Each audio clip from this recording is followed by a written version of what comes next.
അമ്മേ പരിശുദ്ധ അമ്മേ പരിശുദ്ധ ദൈവമാതാവേ, കൃപാസനത്തിലൂടെ ഞങ്ങൾക്കും ഞങ്ങളുടെ ദേശത്തിനും അമ്മ മധ്യസ്ഥം തേടിത്തന്ന എല്ലാ അനുഗ്രഹങ്ങൾക്കും കൃപകൾക്കും ഞങ്ങളിപ്പോൾ ഹൃദയം നിറഞ്ഞ നന്ദി പറയുന്നു. അമ്മേ പരിശുദ്ധമ്മേ ദൈവമാതാവേ, 2004 ഡിസംബർ 7 ഉച്ചകഴിഞ്ഞ് 2:30 കൃപാസനത്തിൽ സംഭവിച്ച അമ്മയുടെ പ്രത്യക്ഷപ്പെടലിനെ കുറിച്ച് തിരുസഭയ്ക്ക് സമർപ്പിച്ചിരിക്കുന്ന പഠനരേഖകളുടെ മേൽ സഭാത്മകമായ പഠനം ആരംഭിക്കുവാൻ ഞങ്ങൾ പ്രാർത്ഥിക്കുന്നു. അമ്മേ പരിശുദ്ധമേ, ഭൂസ്വർലോകങ്ങളുടെ രാജ്ഞിയായ അങ്ങേയ്ക്ക് ഭൗമസംരക്ഷണത്തിനായി പ്രപഞ്ചപ്രകൃതിയെ തന്നെ തിരുസഭ പ്രതിഷ്ഠിക്കുവാൻ ഈ പ്രത്യക്ഷീകരണം വഴി ഇടയാക്കണമേ. പരിശുദ്ധമേ, ജപമാല മാതാവേ, സകല കൃപാസനം പ്രാർത്ഥനയോടും ചേർത്ത് ഞങ്ങളിപ്പോൾ പ്രാർത്ഥിക്കുന്ന ഈ കുടുംബത്തിന്റെ പ്രത്യേക നിയോഗം പറ മക്കളെ.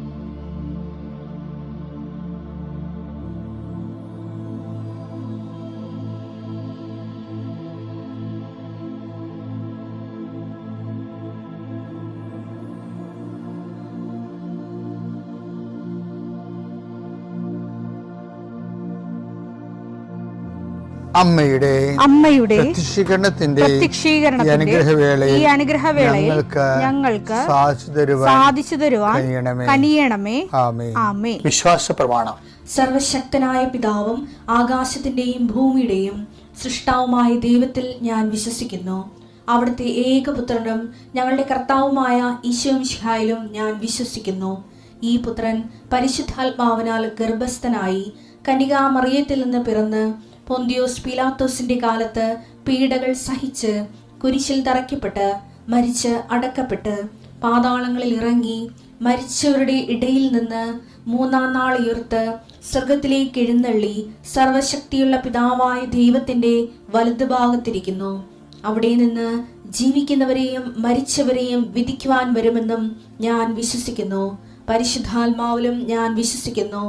വിശുദ്ധ കത്തോലിക്കാ സഭയിലും പുണ്യവാന്മാരുടെ ഐക്യത്തിലും പാപങ്ങളുടെ മോചനത്തിലും ശരീരത്തിന്റെ ഉയർപ്പിലും നിത്യമായ ജീവിതത്തിലും ഞാൻ വിശ്വസിക്കുന്നു. ആമേൻ.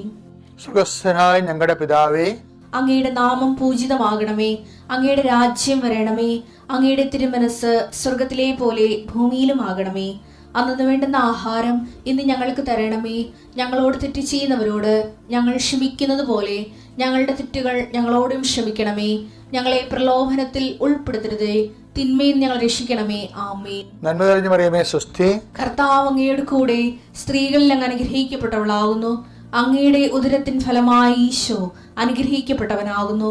പരിശുദ്ധ മറിയമേ, തമ്പുരാന്റെ അമ്മേ, പാപികളായ ഞങ്ങൾക്ക് വേണ്ടി ഇപ്പോഴും ഞങ്ങളുടെ മരണസമയത്തും തമ്പുരാനോട് അപേക്ഷിക്കണമേ. ആമേൻ. കർത്താവേ, നിന്റെ ഉന്നതമായ നാമത്തിന് സ്തോത്രം ചെയ്യുന്നു. കർത്താവേ, നിന്റെ വിശുദ്ധ പൗരോഹിത്യത്തെ മഹത്വപ്പെടുത്തണമേ. കർത്താവെ, സഭയിലുള്ള സാന്നിധ്യം പ്രകടമാക്കണമേ. 40 വർഷം ഞാൻ അർപ്പിച്ച കൃപാനയുടെ യോഗ്യതയാണ്. കൃപാസ്ഥാനത്താറെ ജീവനോടെ പ്രത്യക്ഷപ്പെട്ട പരിശുദ്ധ അമ്മയുടെ മാധ്യസ്ഥത്തിലെ ഞാൻ മക്കളെ ആശീർവദിക്കുന്നു. ഈശോയെ, ഇന്ന് കൃപാസ്ഥാനത്താറെ നടക്കുന്ന 10,000-കണക്കിന് മനുഷ്യരുടെ പ്രാർത്ഥനയോട് കൂടെ ദൈവവേദലെ ഞാൻ നിന്നെ ഈശോനാമത്തിൽ ആശീർവദിക്കുന്നു. മാതാവിൻ്റെ പ്രത്യക്ഷീകരണത്തിൽ ഇന്ന് വരെ നടന്നിട്ടുള്ള എല്ലാ അനുഭവ സാക്ഷികളുടെയും സാക്ഷ്യങ്ങൾ നിനക്കും ഈ നിമിഷം നിൻ്റെ ഏറ്റവും വലിയ സങ്കടകരമായ അവസ്ഥകളെ അതിജീവിക്കാൻ ദൈവം നിന്നെ സഹായിക്കട്ടെ എന്ന് പ്രാർത്ഥിക്കുന്നു. നീ ഭയപ്പെടുന്ന വ്യക്തികൾ, നീ സങ്കടപ്പെടുന്ന കാര്യങ്ങൾ, നീ എന്ത് ചെയ്യും, എങ്ങനെ അതിജീവിക്കും എന്ന് വേദനിക്കുന്ന വിഷയങ്ങൾ അതിൻ്റെ മേലെല്ലാം കർത്താവിൻ്റെ ആത്മാവ് പ്രവർത്തിക്കട്ടെ. കർത്താവേ, ആശുപത്രി കഴിയുന്നവരെ, കർത്താവേ, ഓരോരോ ജീവിക്കാൻ വേണ്ടി ഓരോരോ ജോലിക്ക് പോകുന്നവരെ, ജോലി അന്വേഷിച്ച് പോകുന്നവരെ, ജോലി നഷ്ടപ്പെട്ടവരെ, വിസ പ്രോസസ്സിംഗ് ഇരിക്കുന്നവരെ, വിസ നഷ്ടപ്പെട്ടു പോയവരെ, പുതുക്കാൻ വേണ്ടി പരിശ്രമിക്കുന്നവരെ, നാട്ടിലെ ജോലിക്ക് ശ്രമിക്കുന്നവരെ, അതിൻ്റെ പരീക്ഷ എഴുതുന്നവരെ, അതിൻ്റെ പരീക്ഷ റിസൾട്ട് കാത്തിരിക്കുന്നവരെ, കർത്താവേ, പലതരത്തിലുള്ള ജപ്തി നടപടികൾ, പലതരത്തിലുള്ള കോടതി കേസുകൾ, പലതരത്തിലുള്ള ഒത്തുതീർപ്പ് ചർച്ചകൾ, എൻ്റെ കർത്താവിൻ്റെ ഉന്നതമായ നാമത്തിൽ ഈ പ്രാർത്ഥന കൂടുന്ന നിനക്ക് മാതാവിൻ്റെ പ്രത്യേക സാന്നിധ്യം ഞാൻ ഉറപ്പു തരികയും അമ്മ നിന്നെ സഹായിക്കുകയും ഈശോ നിന്നെ അനുഗ്രഹിക്കുകയും ചെയ്യട്ടെ. എൻ്റെ പ്രിയപ്പെട്ട പിന്നുണ്ടല്ലോ, ഞാനിപ്പോഴേ ഈ ദിവസങ്ങളിലേ നമ്മുടെ ചാവറ പിതാവില്ലേ, ചാവറ കുര്യാക്കോസ് ഏലിയാസ് അച്ഛൻ, വിശുദ്ധ ചാവറയച്ചൻ, ചാവറച്ചന് പട്ടം കൊടുത്ത ഒരു പിതാവുണ്ട്. ഒരു ഇറ്റാലിയൻ കർമലൈറ്റ്സാണ്, മൗറിലിനസ് ടബിലിൻ്റെ പിതാവ്. 1827 മുതൽ 1831 വരെയാണ് അദ്ദേഹത്തിൻ്റെ വാരാപ്പുഴ വികാരിയാത്തിൽ അദ്ദേഹം ബിഷപ്പായിരുന്നത്. ഇപ്പം ഞാനിപ്പോൾ ഒരു മാസമായിട്ട് ശബരി പിതാവിനെ കുറിച്ചുള്ള ഗവേഷണങ്ങളും പഠനങ്ങളുമാണ്. എൻ്റെ മനസ്സ് പറയണു അങ്ങേരെ ട്രേസ് ഔട്ട് ചെയ്യണമെന്ന്. അപ്പോൾ എനിക്കൊരു ഫ്രണ്ടുണ്ട്, ഫാദർ ജെയിംസ് പുലിയൂരമ്പിൽ. ഞങ്ങൾ ഒരുമിച്ച് പഠിച്ചതാണ്. പാലായിലെ വലിയ അച്ഛനാണ്, സെമിനാരി പ്രൊഫസറാണ്. കോട്ടയം സെമിനാരി കുറേ വർഷങ്ങൾ അദ്ദേഹം പഠിപ്പിച്ചിട്ടുണ്ട്. അദ്ദേഹം കുറേ പുസ്തകങ്ങൾ എഴുതിയിട്ടുണ്ട്. ഞാൻ ഒരു ദിവസം പാലാ സെമിനാരി പോയി അദ്ദേഹമായിട്ട് കണ്ട് സംസാരിച്ചപ്പോൾ സ്റ്റബിലിൻ്റെ പിതാവിനെക്കുറിച്ച് ഡോക്ടറേറ്റ് എടുത്തിരിക്കുന്നതാണ് അച്ഛൻ. സ്റ്റബിലിൻ്റെ പിതാവിനെക്കുറിച്ചല്ല, അച്ഛൻ്റെ സബ്ജക്റ്റ് ഒരു കാലത്തുണ്ടായിരുന്ന ഡബിൾ റെയിമിനെ കുറിച്ചാണ്. സഭയിലുണ്ടായിരുന്ന 2 അധികാര സ്ഥാനങ്ങളുണ്ടായിരുന്നു, പാതിർവാദവും അതുപോലെ പ്രൊപ്പഗാന്തയും.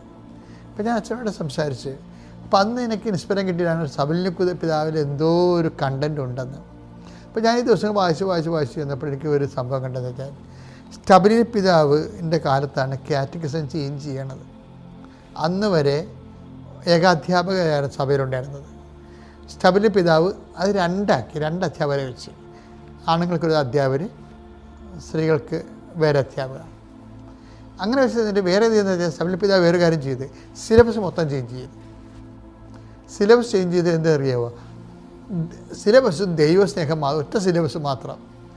ആ ഡോക്ട്രിന ക്രിസ്തവ് എന്ന് പറഞ്ഞ ക്രിസ്ത്യൻ ഡോക്ട്രിൻസ്, വിശ്വാസ പ്രമാണങ്ങൾ, അത് മുതിർന്ന പിള്ളേരിലേക്ക് വന്ന പുള്ളിക്കാരൻ ദൈവസ്നേഹം എന്ന സബ്ജക്റ്റ് പഠിച്ചാൽ മതി എന്ന് പറയും.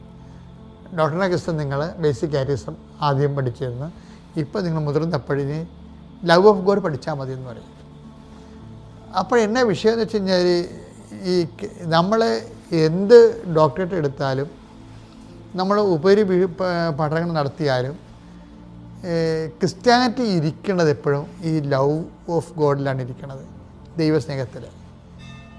ദൈവസ്നേഹം ഒരു വ്യക്തിയുടെ ഉള്ളിൽ തീക്ഷ്ണതരമാകാൻ വേണ്ടിയുള്ള മാർഗങ്ങൾ അന്വേഷിച്ചാൽ ഈ ലോകത്ത് നമുക്ക് ലയിക്കാൻ പറ്റും. ഒരു വ്യക്തിക്ക് ദൈവസ്നേഹം കൂടിക്കഴിഞ്ഞാലേ എപ്പോഴും നമ്മൾ ശ്രദ്ധിക്കേണ്ടത് നമ്മൾ എന്ത് ചെയ്തു, എങ്ങനെ ചെയ്തു, നിങ്ങൾ പത്രം കൊടുത്തോ, നിങ്ങൾ കുടമ്പടിയിൽ ഉപവിപ്രവർത്തനം ചെയ്തോ എന്നല്ല. അതൊക്കെ ചെയ്യുമ്പോൾ അതെല്ലാം ദൈവസ്നേഹത്തെ പ്രതി കാഴ്ചവെച്ചുകൊണ്ട് നിങ്ങൾ ദൈവസ്നേഹത്തിന് നിലവാരം കൂട്ടിയോ എന്നാണ് ചിന്തിക്കേണ്ടത്. പൗലോസ് അപ്പോസ്തലൻ പറഞ്ഞെന്താ? സ്നേഹം എല്ലാത്തിനെയും അതിജീവിക്കുന്നു. ഒന്ന് വായിച്ചേ. 1 കൊറിന്തോസ് 13:7. 1 കൊറിന്തോസ് 13:7. സ്നേഹം സകലതും സഹിക്കുന്നു, സ്നേഹം സകലതും സഹിക്കുന്നു, സകലതും വിശ്വസിക്കുന്നു, സകലതും വിശ്വസിക്കുന്നു, സകലതും പ്രത്യാശിക്കുന്നു, സകലതും പ്രത്യാശിക്കുന്നു, സകലത്തെയും അതിജീവിക്കുന്നു. സ്നേഹം സകലത്തെയും അതിജീവിക്കുന്നു. നമുക്ക് ഇപ്പോൾ നമുക്കറിയാമല്ലോ, ഡാർവിൻ്റെ തിയറി എന്താണ്? സർവൈവൽ ഓഫ് ദി ഫിറ്റസ്റ്റ് എന്നാണ്. സർവൈവൽ ഓഫ് ദി ഫിറ്റസ്റ്റ്, അതായത് സർവൈവൽ എന്ന് പറഞ്ഞാൽ അതിജീവനം. ആരാണ്? അതായത് ശക്തൻ്റെ അതിജീവനമാണ്. അപ്പോൾ ഈ ശക്തനെന്നാ പറഞ്ഞാൽ ആരാണ്? ശരിക്കും പറഞ്ഞാൽ അതിജീവിക്കാൻ വേണ്ടി നമ്മൾ സഹായിക്കേണ്ടത് ശക്തിയാണ്. ആ ശക്തി ഏതാണ് ബൈബിൾ ഉദ്ദേശിക്കുന്നത്? ദൈവസ്നേഹമാണ്. അതറിയണമെങ്കിൽ ഇപ്പം നമ്മുടെ യാക്കോബില്ലേ, അതായത് യാക്കോബ് ആ ലേയായെ ഭയങ്കര ഇഷ്ടമായിരുന്നു. യാക്കോബിനല്ലേ, യാക്കോബിന് ലേയായെ ഭയങ്കര ഇഷ്ടമായിരുന്നല്ലേ. ലേയ അല്ല, റാഹേലിനെ. ലേയാലിനെ അയാൾ പറഞ്ഞ പൂച്ചക്കഞ്ഞിനെയാണൊക്കെ, അത് അഭിഷേകില്ലാതെ കൊണ്ട് പൂച്ചക്കണ്ണി എന്നൊക്കെ പറയണതേ. റാഹേൽ ലേയൊക്കെ അഭിഷേകം ലേയായിൽ അദ്ദേഹത്തിന് അഭിഷേകമില്ല. ചിലപ്പോൾ ആ പൂച്ചക്കണ്ണുകാർ വേറെ ആൾക്കാർ കണ്ടു കഴിഞ്ഞാൽ ഇഷ്ടപ്പെടും, അവർക്ക് അഭിഷേകമുണ്ട്. അതാണ് ചിലർക്ക് ഇഷ്ടപ്പെടും, ചിലർക്ക് ഇഷ്ടപ്പെടാത്തവർ വേറെ ചില ആൾക്കാർ ഇഷ്ടപ്പെടുന്നത് എന്തുകൊണ്ടാണ്? ദൈവം ഓരോരുത്തർക്ക് നിശ്ചയിച്ചേക്കണമുണ്ടല്ലേ. പക്ഷേ ഇയാൾ തെറ്റി വേറെ ഒരു സെൽഫ് ലവായിട്ട് റാഹേലിനെ ഇഷ്ടപ്പെട്ടപ്പോൾ കുറേ ലാബാൻ പറഞ്ഞു, ഞങ്ങളുടെ നാട്ടിൽ ഇങ്ങനെ ചേർത്ത് നിർത്തി അനിയത്തേക്ക് അടിക്കുന്ന പരിപാടിയൊന്നും ഇല്ല, നീ വേറെ ജോലി ചെയ്യും, അപ്പം നിനക്ക് വേണമെങ്കിൽ റാഹേലിനെ കല്യാണം കഴിപ്പിച്ച് തരാം. പക്ഷേ എന്നിട്ട് ഇപ്പം പിന്നെ കഷ്ടപ്പെട്ട് എല്ലൊടിഞ്ഞ് ജോലി ചെയ്യാൻ തുടങ്ങി. രാത്രി പോലെ ഉറക്കം നിന്ന് ഓട്ടോയൊക്കെ എടുത്ത് ജോലി ചെയ്യാൻ. അവസാനം എന്താ പറയുന്നറിയാം? എന്താ പറഞ്ഞേക്ക്? 29:20 എടുത്തേ. അങ്ങനെ റാഹേലിന് വേണ്ടി യാക്കോബ് 7 കൊല്ലം പണിയെടുത്തു. 7 കൊല്ലം എല്ല് പണിയെടുത്തു. അവളോടുള്ള സ്നേഹം കാരണം ആ വർഷങ്ങൾ ഏതാനും നാളുകളായേ അവന് തോന്നിയുള്ളൂ. അവന് സ്നേഹം കൂടിയപ്പ അത് ലവ് ലെവൽ വർദ്ധിക്കണം. ശബരിൽ പിതാവ് പറഞ്ഞ കറക്റ്റാണ്. ശരിക്കും പറഞ്ഞാൽ ലോകത്തെ കീഴടക്കാനും പൗലോസ് പറഞ്ഞ പോലെ എല്ലാത്തിനും അതിജീവിക്കാനും നമ്മൾ ചെയ്യുന്ന ഉടമ്പടിയിലൂടെ ചെയ്യുന്ന പ്രേക്ഷിത പ്രവർത്തനങ്ങൾ, ഉടമ്പടിയിലൂടെ ചെയ്യുന്ന ഉപവിപ്രവർത്തനങ്ങൾ ദൈവസ്നേഹത്തിന് അടിസ്ഥാനപ്പെടുത്തി ചെയ്തിട്ട് വരുമ്പോൾ, ദൈവസ്നേഹം നമ്മൾ വർദ്ധിച്ചു വരുമ്പോൾ നമുക്കിതിനെല്ലാത്തിനും ജീവിതത്തെ അതിജീവിക്കാൻ കഴിയും. അതാണ് ഈ സർവ്വലോകി ഫിറ്റ്നസ്. ഈശോയ്ക്കും ഒത്തിരി നന്ദി പറയുകയാണ്. അമ്മ മാതാവിലൂടെ ഈശോ ഞങ്ങളുടെ കുടുംബത്തിൽ ഒത്തിരിയേറെ നന്മകൾ ചെയ്തിട്ടുണ്ട്. 2023 നവംബറിലാണ് ഞങ്ങൾ ഉടമ്പടി എടുക്കാൻ വേണ്ടി ഇവിടെ വന്നത്. ഞങ്ങൾ 2018 കാനഡയ്ക്ക് പോകുന്നത്. ഉടമ്പടി എടുക്കുന്ന വരെയുള്ള 5 വർഷങ്ങളിൽ ശരിക്കും പറഞ്ഞു കഴിഞ്ഞാൽ നന്നായിട്ട് സ്ട്രഗിൾ ചെയ്യുമായിരുന്നു. എവിടെ പോയാലും ഞങ്ങൾ പഠിച്ചതനുസരിച്ച് ജോലി കിട്ടാറില്ല. പിന്നെ ജോലി കിട്ടിയാലും അവിടെയൊക്കെ ഞങ്ങൾക്ക് പ്രശ്നങ്ങളാണ്. അങ്ങനെ ഞങ്ങളുടെ 2-3 ഫ്രണ്ട്സ് ഇവിടെ വന്ന് ഉടമ്പടി എടുത്ത കാര്യം അറിഞ്ഞാണ് ഞങ്ങൾ ഇങ്ങോട്ട് വരുന്നത്. ഇവിടെ വന്ന് ഉടമ്പടി എടുത്ത് ഞങ്ങൾ തിരിച്ച് കാനഡയിൽ നവംബർ ലാസ്റ്റോടെ എത്തിക്കഴിഞ്ഞപ്പോൾ ആദ്യം ചെയ്യുന്ന ചില കവിതയുടെ ജോലി സ്ഥലത്ത് ഉടമ്പടി ഒപ്പിട്ടിട്ട് പ്രാർത്ഥിച്ചിട്ട് പറഞ്ഞു, എനിക്ക് നല്ലൊരു സ്ഥലത്തേക്ക് ജോലി മാറ്റിത്തരണമെന്ന്. അപ്പം അങ്ങനെ പ്രാർത്ഥിച്ചുകൊണ്ടിരിക്കുമ്പോൾ അമ്മ മാതാവ് കവിതയുടെ സ്വപ്നത്തിൽ പ്രത്യക്ഷപ്പെട്ടിട്ട് ഒരു സ്ഥാപനം കാണിച്ചു കൊടുക്കുകയാണ്. ഒരു ബ്രൗൺ ബ്രിക്സൊക്കെ ഉള്ളൊരു സ്ഥാപനം. അത് കഴിഞ്ഞ് ഞങ്ങളുടെ സ്ഥലത്ത് ഇൻ്റർവ്യൂവിന് ജോലിക്ക് അപ്ലൈ ചെയ്തു. അവർ ഓൺലൈനിൽ വന്ന് ഇൻ്റർവ്യൂ നടത്തി കവിതയെ സെലക്ട് ചെയ്ത് കവിത അവിടെ എത്തിയ ആ സ്ഥാപനം കാണുമ്പോഴാണ് അത്ഭുതം മനസ്സിലാകുന്നത്. അമ്മ മാതാവ് സ്വപ്നത്തിൽ കാണിച്ച ആ സ്ഥാപനം തന്നെയായിരുന്നു കവിതയ്ക്ക് ജോലി കിട്ടിയത്. കവിതയ്ക്ക് ജോലി കിട്ടി. ഞങ്ങളവിടെ നിന്ന് മൂവ് ചെയ്യാൻ പോകുമ്പോൾ ഞങ്ങൾക്കൊരു പ്രശ്നം വന്നു. 18-ാം തീയതി ഞങ്ങൾക്ക് ജോയിൻ ചെയ്യണം. ഞങ്ങൾക്ക് അവിടെ അപ്പാർട്ട്മെൻറ്റ് റെഡി ആയിട്ടില്ല. ഏകദേശം ഞങ്ങൾ താമസിക്കുന്നിടത്ത് 1200 കിലോമീറ്റർ ഡ്രൈവ് ചെയ്ത് വേണം അവിടെ എത്താൻ വേണ്ടി. ഞങ്ങൾ പല സ്ഥലത്തും ട്രൈ ചെയ്തു ഒരു അപ്പാർട്ട്മെൻറ്റിന് വേണ്ടി. മാതാവിനോട് പ്രാർത്ഥിച്ചു. അപ്പം വേറെ ഒരു അപ്ഡേഷനൊന്നുമില്ല. പക്ഷേ ഞങ്ങൾ രണ്ടും കൽപ്പിച്ചു. ഏതായാലും മാതാവ് തന്ന ജോലിയല്ലേ, പോയേക്കാമെന്ന് ഓർത്ത് ഞങ്ങൾ വണ്ടി എടുത്ത് പോകാൻ പ്ലാൻ ചെയ്തതിൻ്റെ ഒരു ദിവസം രാവിലെ 10 മണിക്ക് പോകാമെന്ന് ഞങ്ങൾ പ്ലാൻ ഇട്ടത്. 10 മണിക്ക് പോയിട്ട് അവിടെ ഏതെങ്കിലും ഹോട്ടലിൽ ഏകദേശം ഒരു 15 ദിവസം ഹോട്ടലിൽ താമസിക്കാം, 1-ാം തീയതി ഞങ്ങൾക്കുള്ള അപ്പാർട്ട്മെൻറ്റ് റെഡി ആയി കിട്ടുള്ളൂ എന്ന് ഞങ്ങൾക്ക് മെസ്സേജ് വന്നിട്ടുണ്ട്. ശരി, ഏതായാലും ഉടമ്പടിയിലുള്ളതല്ലേ, ധൈര്യമായിട്ട് അങ്ങ് ഇറങ്ങി എന്നുള്ള പ്ലാനിലങ്ങോട്ട് ഇറങ്ങാമെന്ന് പ്ലാൻ ചെയ്തതിൻ്റെ രാത്രി ഞങ്ങൾക്ക് മെസ്സേജ് വരികയാണ്. പിറ്റേ ദിവസം രാവിലെ സ്നോ സ്റ്റോമാണ്. രാവിലെ 8 മണിയാകുമ്പോൾ സ്നോ സ്റ്റോം ഉണ്ട്. അതുകൊണ്ട് ട്രാവൽ പ്ലാനുള്ളവർ നേരത്തെ പ്ലാൻ ചെയ്യണമെന്ന് പറഞ്ഞ് അതനുസരിച്ച് ഞങ്ങൾ രാവിലെ 4 മണിക്ക് അവിടുന്ന് സ്റ്റാർട്ട് ചെയ്ത് ഞങ്ങളുടെ ഡെസ്റ്റിനേഷൻ പോയിന്റിൽ എത്താറാകുമ്പോൾ ഞങ്ങൾക്ക് അടുത്ത മെസ്സേജ് വരുവാണ്, നിങ്ങളുടെ അപ്പാർട്ട്മെൻറ്റ് റെഡി ആയിട്ടുണ്ട്, വന്ന് കീ വാങ്ങിക്കൊള്ളാൻ. അതുമാത്രമല്ല, ഈ 15 ദിവസം നിങ്ങളതിന് റെൻറ്റ് പേ ചെയ്യേണ്ട. അത് കഴിഞ്ഞ് നമ്മുടെ കോൺട്രാക്ട് 1-ാം തീയതി മുതലാണ്. ഈ 1-ാം തീയതി മുതലുള്ള റെൻറ്റ് മാത്രം നിങ്ങൾ പേ ചെയ്താൽ മതിയെന്ന്. അത് സത്യം ഞങ്ങളെ സംബന്ധിച്ച് വലിയൊരു അത്ഭുതമായിരുന്നു. കാരണം ഞങ്ങൾ ഹോട്ടൽ വിളിച്ച് ബുക്ക് ചെയ്ത് എല്ലാം പ്ലാൻ ചെയ്ത് പോയതാണ്. അത് മാറിക്കിട്ടി. ഞങ്ങൾ അപ്പാർട്ട്മെൻറ്റിലെത്തി. കവിത ജോലിക്ക് ജോയിൻ ചെയ്ത് ഒരാഴ്ച കഴിഞ്ഞപ്പോഴത്തേക്ക് അടുത്ത സംഭവം ഉണ്ടായി. കവിത വൊമിറ്റ് ചെയ്തു. സാധാരണ കവിത വൊമിറ്റ് ചെയ്തുള്ള അടുത്ത സംഭവം എന്താണെന്ന് വെച്ച് കഴിഞ്ഞാൽ അവൾ പ്രഗ്നൻ്റ് ആണെന്ന് എനിക്ക് മനസ്സിലായി. കാരണം ഞങ്ങളുടെ ഉടമ്പടിയിലെ ഞങ്ങളുടെ ഒരു നിയോഗം കൂടിയായിരുന്നു, ഞങ്ങൾക്കൊരു ആൺകുട്ടി കൂടെ വേണം, ആന്റണി. അപ്പം അതിനുവേണ്ടി ഞങ്ങൾ പ്രാർത്ഥിച്ചുകൊണ്ടിരിപ്പുണ്ടായിരുന്നു. അപ്പം പ്രാർത്ഥനകളും ഉടമ്പടി വസ്തുക്കളൊക്കെ ഞങ്ങൾ ഉപയോഗിക്കുന്നുണ്ട്. അപ്പോൾ സന്തോഷമുള്ള കാര്യമാണ്. പക്ഷേ അതിൻ്റെ അടുത്ത പ്രശ്നം, കവിത പ്രഗ്നൻ്റ് ആയിക്കഴിഞ്ഞാൽ പിന്നെ അടുത്ത 8 മാസം കവിത ഹോസ്പിറ്റലായിരിക്കും. അപ്പോൾ ഞങ്ങൾക്ക് രണ്ടുപേർക്കും ജോലിക്ക് പോകാൻ പറ്റില്ല, പിള്ളേരെ നോക്കണം. അപ്പോൾ മൊത്തത്തിൽ ഞങ്ങൾ പ്രശ്നത്തിലാകും. പിന്നെ ഞങ്ങൾ ഇൻഷുറൻസ്, ഞങ്ങൾ യൂസ് ചെയ്യുന്ന മെഡിസിൻസ് ഒക്കെ എക്സ്പെൻസീവ് ആണ്. പിന്നെ കവിതയ്ക്ക് എല്ലാ കോംപ്ലിക്കേഷൻ ഉണ്ട്. BP ഉണ്ടാവും, ജസ്റ്റേഷൻ ഡയബറ്റിക്സ് ഉണ്ടാവും, അങ്ങനത്തെ എല്ലാ പ്രശ്നങ്ങളും ഉണ്ടാകും. അപ്പം ഏതായാലും അപ്പോഴും ഞങ്ങൾക്കൊരു ധൈര്യം, ഞങ്ങൾ ഉടമ്പടിയിലല്ലേ എന്നുള്ളത്. പക്ഷേ ഈ പ്രാവശ്യം സംഭവിച്ചതെന്ന് വെച്ച് കഴിഞ്ഞാൽ ആ ഒറ്റ ഛർദ്ദിലൂടെ എല്ലാം കഴിഞ്ഞു. പിന്നെ ഡെലിവറി വരെ കവിത ഛർദ്ദിച്ചിട്ടുമില്ല. കവിതയ്ക്ക് കറക്റ്റായിട്ട് ജോലിക്ക് പോകാൻ പറ്റി. കവിതയുടെ ഇത് 3 months ജോബ് ടൈം അത് കംപ്ലീറ്റ് ചെയ്ത് കഴിഞ്ഞപ്പോഴത്തേക്ക് എംപ്ലോയർ തന്നെ ഇങ്ങോട്ട് വിളിച്ച് പറഞ്ഞു, നിങ്ങൾക്ക് ഇന്ന ലീവൊക്കെ എടുക്കാം, അത് ഫുൾ സാലറിയോടുകൂടെ. കാരണം അമ്മ മാതാവിൻ്റെ വലിയൊരു സപ്പോർട്ടാണ് ഞങ്ങളുടെ ലൈഫിൽ ഞങ്ങൾ കാണാൻ തുടങ്ങിയത്. കാരണം കഴിഞ്ഞ 3 പ്രഗ്നൻസിയിലും എപ്പോഴും ഹോസ്പിറ്റലിൽ, എല്ലാ ആഴ്ചയിലും ഹോസ്പിറ്റലിൽ കൊണ്ട് ഈ അയൺ ഇൻഫ്യൂസ് ചെയ്യും, ഡ്രിപ്പിടും, അങ്ങനെ നടന്ന ഒരാൾ ഈ പ്രാവശ്യം എല്ലാ ഭക്ഷണവും കഴിച്ച് കറക്റ്റായിട്ട് ജോലിക്കും പോയി, ഫുൾ സാലറിയോടുകൂടെ കറക്റ്റായിട്ട് ഒരു കോംപ്ലിക്കേഷനിലാണ്, ഈവൻ ഇൻസുലിൻ പോലും എടുക്കേണ്ടതാണ് ഈ ബേബിനെ ഞങ്ങൾക്ക് മാതാവ് എത്തിച്ചു തരികയും ചെയ്തത്. അതേസമയം അതുപോലെ തന്നെ സാധാരണ എല്ലാ പ്രഗ്നൻസിയിലും ഞങ്ങളുടെ പേരൻസിനെ കൊണ്ടുപോകാൻ ട്രൈ ചെയ്യും, ഒരിക്കലും നടക്കാറില്ല. ഈ പ്രാവശ്യം ഞങ്ങൾ ട്രൈ ചെയ്തില്ല. കറക്റ്റായിട്ട് കവിത അമ്മച്ചി കവിത ഹോസ്പിറ്റലായ സമയത്ത് കാനഡയിൽ എത്തുകയും എല്ലാ സപ്പോർട്ടും ഞങ്ങൾക്ക് ചെയ്തു തരാൻ പറ്റുകയും ചെയ്തിട്ടുണ്ട്. അതും വലിയൊരു അത്ഭുതമായിട്ടാണ് ഞങ്ങൾക്ക് തോന്നിയത്. പിന്നെ അടുത്തൊരു കാര്യം വെച്ച് കഴിഞ്ഞാൽ കവിത മെറ്റേണിറ്റി കഴിയുമ്പം എൻ്റെ ഒരു പ്രശ്നം എന്ന് വെച്ച് കഴിഞ്ഞാൽ ഞാനൊരു സെയിൽസ് പ്രൊഫഷണലാണ്. 5 വർഷമായിട്ട് ഞാൻ സ്ട്രഗിൾ ചെയ്യുമായിരുന്നു. കാരണം എനിക്ക് സെയിൽസിൽ ജോലി കിട്ടാറില്ല. ചെറിയ ജോലിയൊക്കെ ചെയ്യും, ഫാമിലി സപ്പോർട്ട് ചെയ്യാൻ പറ്റുന്നുണ്ട്. അങ്ങനെ ഞാനത് ഉടമ്പടി വെച്ച് പ്രാർത്ഥിച്ചുകൊണ്ടിരിക്കുമ്പോൾ ഞാൻ ഓരോ ഇൻ്റർവ്യൂവിന് അപ്ലൈ ചെയ്തപ്പോഴത്തേക്ക് ആ ലേഡി എന്നെ വിളിച്ചിട്ട് പറയുകയാണ്, ജോസഫ് നീ ഇന്ന സ്ഥലത്തല്ലേ താമസിക്കുന്നത്, ആ സ്ഥലത്ത് ഞങ്ങൾക്കൊരു വേക്കൻസി ഇല്ല, പക്ഷേ എനിക്ക് കഴിഞ്ഞ ദിവസം തോന്നുകയാണ് അവിടെ വെച്ച് ബേസ് ചെയ്തിട്ടൊരു സെയിൽസാണ് ഒരാളെ എനിക്ക് ആവശ്യമുണ്ട്, അതുകൊണ്ട് നിൻ്റെ ക്വാളിഫിക്കേഷൻ ഞാൻ നോക്കിയിരുന്നില്ല, ആ സ്ഥലത്തിൻ്റെ പേര് കണ്ടപ്പോഴത്തേക്ക് ഞാൻ നിന്നെ വിളിച്ചതാണ്. എനിക്ക് വലിയൊരു അത്ഭുതമായി തോന്നി. കാരണം വെച്ച് കഴിഞ്ഞാൽ എൻ്റെ ക്വാളിഫിക്കേഷൻ വെച്ച് പല ജോലിക്കും ഞാൻ അപ്ലൈ ചെയ്തിട്ടും എന്നെ വിളിക്കാത്തവർ എന്നെ മാതാവ് എത്തിച്ച സ്ഥലത്തിൻ്റെ പേര് കണ്ട് എന്നെ വിളിച്ച് എനിക്ക് ജോലി തന്നു. ആ കമ്പനിയിൽ 3 മാസത്തിൽ അവിടുത്തെ ഏറ്റവും നല്ല എംപ്ലോയിക്കുള്ള അവാർഡ് ഞാൻ എനിക്ക് മാതാവ് എത്തിച്ചു തന്നു. അതേപോലെ തന്നെ കഴിഞ്ഞ വർഷം ആ കമ്പനിയിലെ കാനഡയിലെ ഏറ്റവും ബെസ്റ്റ് എംപ്ലോയി എന്നുള്ള അവാർഡും മാതാവ് എനിക്ക് വാങ്ങിത്തന്നു.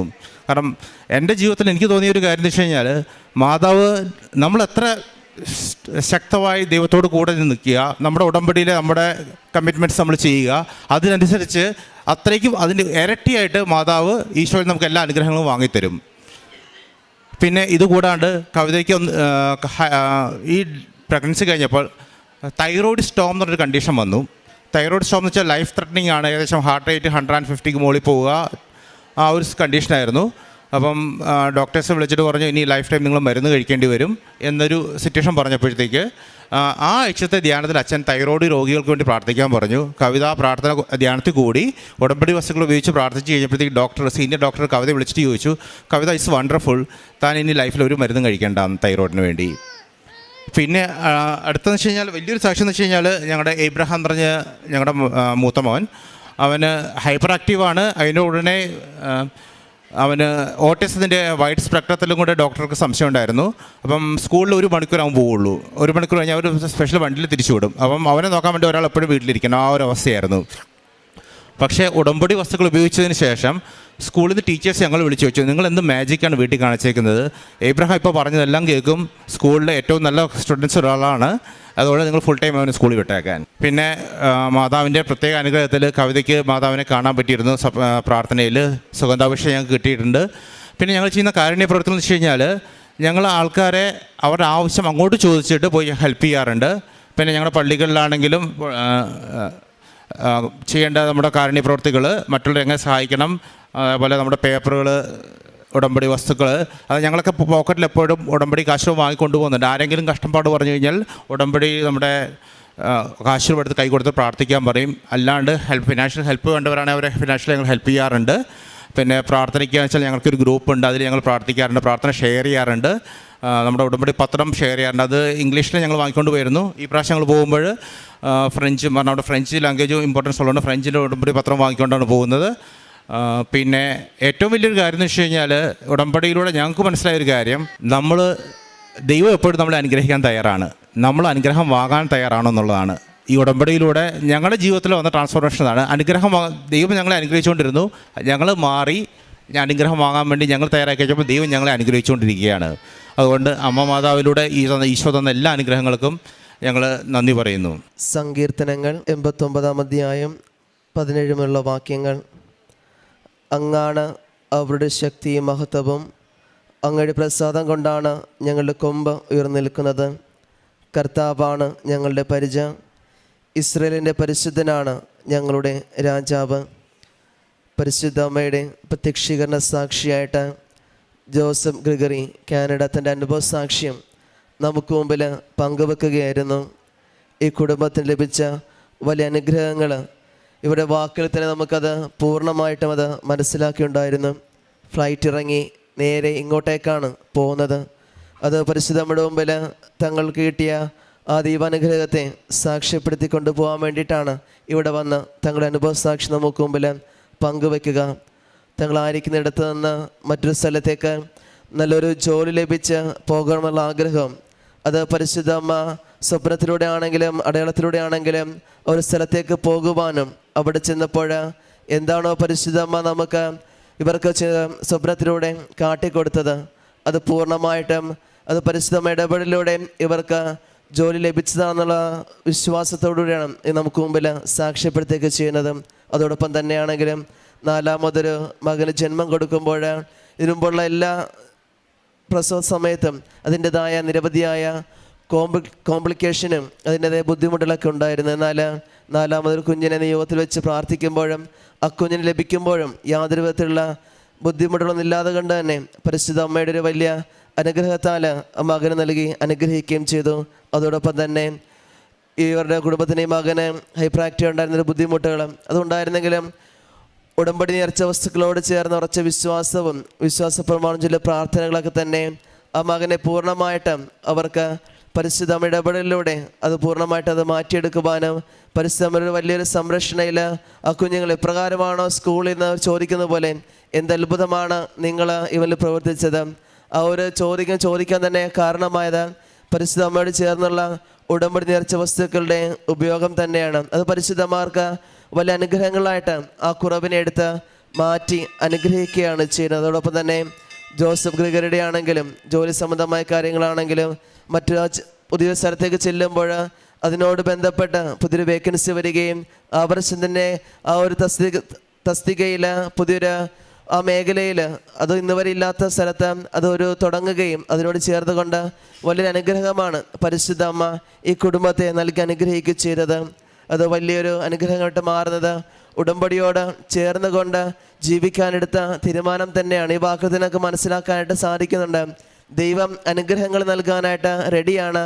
പക്ഷെ അതിനോട് ചേർന്നുകൊണ്ട് എൻ്റെ ജീവിതം എങ്ങനെയാണെന്നുള്ളത് അത് പൂർണ്ണമായിട്ടും പരിശുദ്ധ അമ്മയോട് ചേർന്നുകൊണ്ടുള്ള തങ്ങളുടെ കുടുംബത്തിൻ്റെ ജീവിതവും വിശ്വാസവും കൂടി തന്നെയാണ്. ഇനി മുമ്പോട്ടുള്ള ജീവിതത്തിൽ ഇനി ഇവരെ പരിശുദ്ധ അമ്മയുടെ പ്രത്യക്ഷീകരണ സാക്ഷിയായിട്ട് ഈ അൾത്താരയിൽ ഉയർത്തട്ടെ എന്ന് നമുക്ക് പ്രാർത്ഥിക്കാം. ഒപ്പം ഇത് കേൾക്കുന്ന നമ്മൾ ഓരോരുത്തരും ജീവിതത്തിലും എന്തെല്ലാം നിയമങ്ങൾക്ക് വേണ്ടിയിട്ടാണ് നമ്മളിവിടെ ആയിരിക്കുക. ഇവിടെ പരിശുദ്ധ അൾത്താരയിൽ പരിശുദ്ധ അമ്മയുടെ പ്രത്യക്ഷീകരണ സാക്ഷിയായിട്ട് നമ്മളെയും ഉയർത്തട്ടെ എന്ന് അമ്മയുടെ പ്രത്യക്ഷീകരണത്തിൻ്റെ സാക്ഷിയാക്കിയതിന് ആദ്യം തന്നെ മാതാവിനും ഈശോയ്ക്കും കോടാനുകോടി നന്ദി പറയുന്നു. എൻ്റെ പേര് നന്ദന. ഞാൻ ആലപ്പുഴയിൽ നിന്ന് വരുന്നു. 26/5/26 ആദ്യമായിട്ട് ഞാൻ കൃപാസനത്തെ പറ്റി കേട്ടിട്ടുണ്ട്. പക്ഷേ അങ്ങനെ വിശ്വാസങ്ങളൊന്നും ഇല്ലായിരുന്നു. പക്ഷേ കൂടെ ഞാൻ ജോലി ചെയ്യുന്ന അവിടുത്തെ ഒരു ചേച്ചി പറഞ്ഞാണ് എനിക്ക് ആദ്യമായിട്ട് കൃപാസനത്തെ പറ്റി അറിയാൻ തുടങ്ങിയത്. അപ്പോൾ അന്ന് തൊട്ടേ ഞാൻ പ്രാർത്ഥിക്കുന്നുണ്ടായിരുന്നു. പക്ഷേ ഒരു ദിവസം ഇവിടെ വരണമെന്നും പ്രാർത്ഥിക്കണമെന്നും ഭയങ്കര ആഗ്രഹമായിരുന്നു. അങ്ങനെ ഒരു ദിവസം ഇവിടെ വരാൻ പറ്റി. പ്രാർത്ഥിക്കാൻ വേണ്ടി മാത്രമാണ് ഞാനിവിടെ വന്നത്. പക്ഷേ വന്നു കഴിഞ്ഞപ്പോൾ എനിക്ക് ഉടമ്പടി എടുക്കണമെന്ന് തോന്നി. അങ്ങനെ ഞാൻ ഉടമ്പടി എടുത്തു. വർഷങ്ങളായിട്ട് 3 വർഷമായി ഞാനിപ്പം അനസ്തീഷ്യ ടെക്നീഷ്യനായിട്ട് വർക്ക് ചെയ്തുകൊണ്ടിരിക്കുകയാണ്. പക്ഷേ എനിക്ക് പുറത്തു പോകാൻ പറ്റുന്നില്ല. കാരണം എൻ്റെ കുടുംബത്തിലെ പ്രശ്നങ്ങൾ, കടങ്ങൾ, അങ്ങനെ കുറേ കാര്യങ്ങളുണ്ടായിരുന്നു. പക്ഷെ ഞാൻ പോയാൽ മാത്രമേ എൻ്റെ കുടുംബം എനിക്ക് രക്ഷപ്പെടുത്താൻ പറ്റുള്ളായിരുന്നു. അങ്ങനെ ഞാൻ ഇവിടെ വന്നു, ഉടമ്പടി എടുത്തു, മാതാവിനോട് പ്രാർത്ഥിക്കാൻ തുടങ്ങി. ആദ്യം തന്നെ എനിക്കൊരു ഓഫർ ലെറ്റർ വന്നു. പക്ഷേ ഓഫർ ലെറ്റർ വന്നു, ഇൻ്റർവ്യൂ അറ്റൻഡ് ചെയ്തു, ഓഫർ ലെറ്റർ വന്നു. പക്ഷേ അതിൽ ഒരുപാട് താമസങ്ങളായി. 1 മാസം കഴിഞ്ഞു. അങ്ങനെ ഞാൻ ഇവിടെ വന്നു. പിന്നെ മാതാവിനോട് അത് കഴിഞ്ഞാൽ ഞാൻ ഉടമ്പടി എടുക്കുന്നത്. അങ്ങനെ ഞാൻ മാതാവിനോട് പ്രാർത്ഥിച്ചു, മാതാവ് എന്താണ് എൻ്റെ എക്സാമിൻ്റെ ഡേറ്റ് കഴിയാറായി, അതിനു മുമ്പ് എനിക്ക് ചെന്നാൽ മാത്രമേ എനിക്ക് ജോലിക്ക് കയറാൻ പറ്റുള്ളൂ, ഇനിയും പൈസ അടയ്ക്കണം, അങ്ങനെ കുറേ കാര്യങ്ങളുണ്ടായിരുന്നു. അങ്ങനെ ഞാൻ പ്രാർത്ഥന കണ്ടിന്യൂ ചെയ്തു. പെട്ടെന്ന് തന്നെ ഏജൻറ്റ് വന്ന് മെസ്സേജ് അയച്ചു, ഒരു ദിവസം കോട്രാബായിക്ക് അപ്ലൈ ചെയ്യണം, പൈസ വേണമെന്ന്. പൈസയൊന്നുമില്ല. പക്ഷേ എവിടുന്നോ ഞാൻ അച്ഛനോട് കാര്യങ്ങൾ പറഞ്ഞു, വീട്ടിൽ സംസാരിച്ചു. അവർ പൈസ അറേഞ്ച് ചെയ്തോളാം എന്ന് പറഞ്ഞു. അങ്ങനെ കോട്രാബായി അപ്ലൈ ചെയ്തു. താമസം എടുക്കുമെന്ന് പറഞ്ഞു, ഓൺലൈൻ വഴി ആയതുകൊണ്ട്. പക്ഷേ 2 മാസം എന്നുള്ളത് 1 മാസം കൊണ്ട് എനിക്ക് കോട്രാബായിയുടെ റിസൾട്ട് കിട്ടി. അപ്പോൾ തന്നെ എന്നോട് പറഞ്ഞു അറ്റസ്റ്റേഷൻ അപ്ലൈ ചെയ്യണം, കോളേജിൽ നിന്ന് പേപ്പറുകൾ വാങ്ങണം, കോളേജിൽ പോകണമെങ്കിലും താമസമാവും, വേഗം തന്നെ അപ്ലൈ ചെയ്യണമെന്ന് പറഞ്ഞു. പക്ഷേ എനിക്ക് പോയി പേപ്പർ വാങ്ങാനുള്ള സമയമൊന്നുമില്ലായിരുന്നു. ഞാൻ ഇവിടുന്ന് മെസ്സേജ് അയച്ചു, കൂടെ ഉള്ളവരോട് പറഞ്ഞു, അവിടുത്തെ പ്രിൻസിപ്പലിനോട് സംസാരിച്ചു. എനിക്ക് അവിടുന്ന് ആദ്യം തന്നെ കൊറിയർ അയച്ചു തന്നു എൻ്റെ ഒരു സർട്ടിഫിക്കറ്റ്. അങ്ങനെ ഞാൻ അറ്റസ്റ്റേഷൻ അപ്ലൈ ചെയ്തു. അറ്റസ്റ്റേഷൻ അപ്ലൈ ചെയ്ത് കഴിഞ്ഞു. അത് കഴിഞ്ഞ് അതിൻ്റെ റിസൾട്ടും വന്നു. എല്ലാം ഓരോ ചൊവ്വാഴ്ചകളിൽ പ്രാർത്ഥന കൂടിയതിന് ശേഷം മാത്രമാണ് എനിക്ക് എല്ലാത്തിനും, അതും ഉച്ച കഴിഞ്ഞ് മാത്രമാണ് എനിക്ക് എല്ലാത്തിൻ്റെയും മറുപടികൾ ഏജൻറ്റ് തരാൻ തുടങ്ങിയത്. അങ്ങനെ ഞാൻ ചൊവ്വാഴ്ച ധ്യാനം കൂടിയതിന് ശേഷം മാത്രമാണ് എനിക്കിതിൻ്റെ എല്ലാം മറുപടികളും റിസൾട്ടുകളും തരാൻ തുടങ്ങിയത്. അങ്ങനെ എന്നോട് പറഞ്ഞു വിസയ്ക്ക് അപ്ലൈ ചെയ്യണമെന്ന് പറഞ്ഞു. ഞാൻ വിസയ്ക്ക് അപ്ലൈ ചെയ്തു. ഒരു മറുപടിയില്ല. പുള്ളി പറയുന്നു 2 ആഴ്ച എടുക്കണ്ട, ഇതുവരെ ഒന്നും വരുന്നില്ല നന്ദന എന്ന് പറഞ്ഞു. അങ്ങനെ ഏജൻറ്റ് എന്നോട് പറഞ്ഞു. അപ്പോൾ എനിക്ക് സങ്കടങ്ങളായി. ഞാൻ മാതാവിനോട് പ്രാർത്ഥിച്ചു, മാതാവ് ഈ ചൊവ്വാഴ്ച അമ്മയുടെ ധ്യാനം കൂടിക്കഴിയുമ്പോൾ ആദ്യ ചൊവ്വാഴ്ച എനിക്ക് എന്താണ് ഇതിൻ്റെ റിസൾട്ട് എന്നുള്ളത് എനിക്ക് തരണമെന്ന് പറഞ്ഞു. ആ ചൊവ്വാഴ്ച ഒരു 3 മണിയായപ്പോൾ ഞാൻ നോക്കിയപ്പോൾ ഒരു പേപ്പർ അയച്ചതിൽ ഒരു വാക്കിൽ വ്യത്യാസമുണ്ട്, അതുകൊണ്ട് ഒന്നും കൂടെ അയക്കണം, റിജക്റ്റ് ആയി നന്ദന എന്ന് പറഞ്ഞു. അങ്ങനെ ഞാൻ മാതാവിനോട് കരഞ്ഞ് പ്രാർത്ഥിച്ചു. എന്തായാലും മാതാവിന് ഇഷ്ടമെന്തോ അത് തന്നാൽ മതിയെന്ന് ഞാൻ പ്രാർത്ഥിക്കാൻ തുടങ്ങി. അങ്ങനെ രണ്ടാമതും പിന്നെ അത് വേറൊരു വാക്കിനാലും എന്തോ ഒരു ഇതിൽ ഒന്ന് റിജക്റ്റായി. അങ്ങനെ എല്ലാം ദിവസങ്ങളിലുള്ളിലെല്ലാം എനിക്ക് ആ റിജക്ഷൻ്റെ കാര്യങ്ങൾ അറിയാൻ പറ്റി. അങ്ങനെ മാതാവിനോട് ഞാൻ പ്രാർത്ഥിച്ചു, മാതാവേ എനിക്കറിയില്ല എന്താ ഞാൻ ഇനി ചെയ്യേണ്ടതെന്ന്. അങ്ങനെ ഞാനൊരു ദിവസം രാവിലെ എഴുന്നേറ്റ് കരഞ്ഞ് പ്രാർത്ഥിച്ചു. മെഴുകുതിരിയിൽ പ്രാർത്ഥിക്കുന്നിടയിൽ മെഴുകുതിരിയിൽ എനിക്ക് മാതാവിൻ്റെ രൂപം പ്രത്യക്ഷപ്പെട്ടു. ഞാൻ അതെൻ്റെ വീട്ടിലുള്ളവരെല്ലാം വിളിച്ച് കാണിച്ചു. അപ്പോൾ എൻ്റെ അമ്മ എന്നോട് പറഞ്ഞു, മോൻ പ്രാർത്ഥിക്കുന്നതിന് മാതാവ് കൂടെ ഉണ്ടെന്ന്. അത് അറിഞ്ഞു 3-ാമത്തെ ദിവസം ഏജൻറ്റ് എനിക്ക് മെസ്സേജ് അയച്ചു, നന്ദന വിസ വന്നിട്ടുണ്ട്, മെഡിക്കലിന് എടുക്കാം. അങ്ങനെ മെഡിക്കലിന് ഡേറ്റ് എടുത്തു. അത്രയും ദിവസം ഇല്ലാത്ത പനി, എവിടുന്നോ പനിയും ശ്വാസം മുട്ടലുകളുമായി. അങ്ങനെ ഞാൻ ഉടമ്പടി തൈലവും ഉപ്പും വെച്ച് പ്രാർത്ഥിക്കാൻ തുടങ്ങി, തൈലം യൂസ് ചെയ്യാൻ തുടങ്ങി. അങ്ങനെ ഞാൻ പ്രാർത്ഥന കണ്ടിന്യൂ ചെയ്തു. അങ്ങനെ മെഡിക്കലിൽ ഡേറ്റ് എടുത്തു.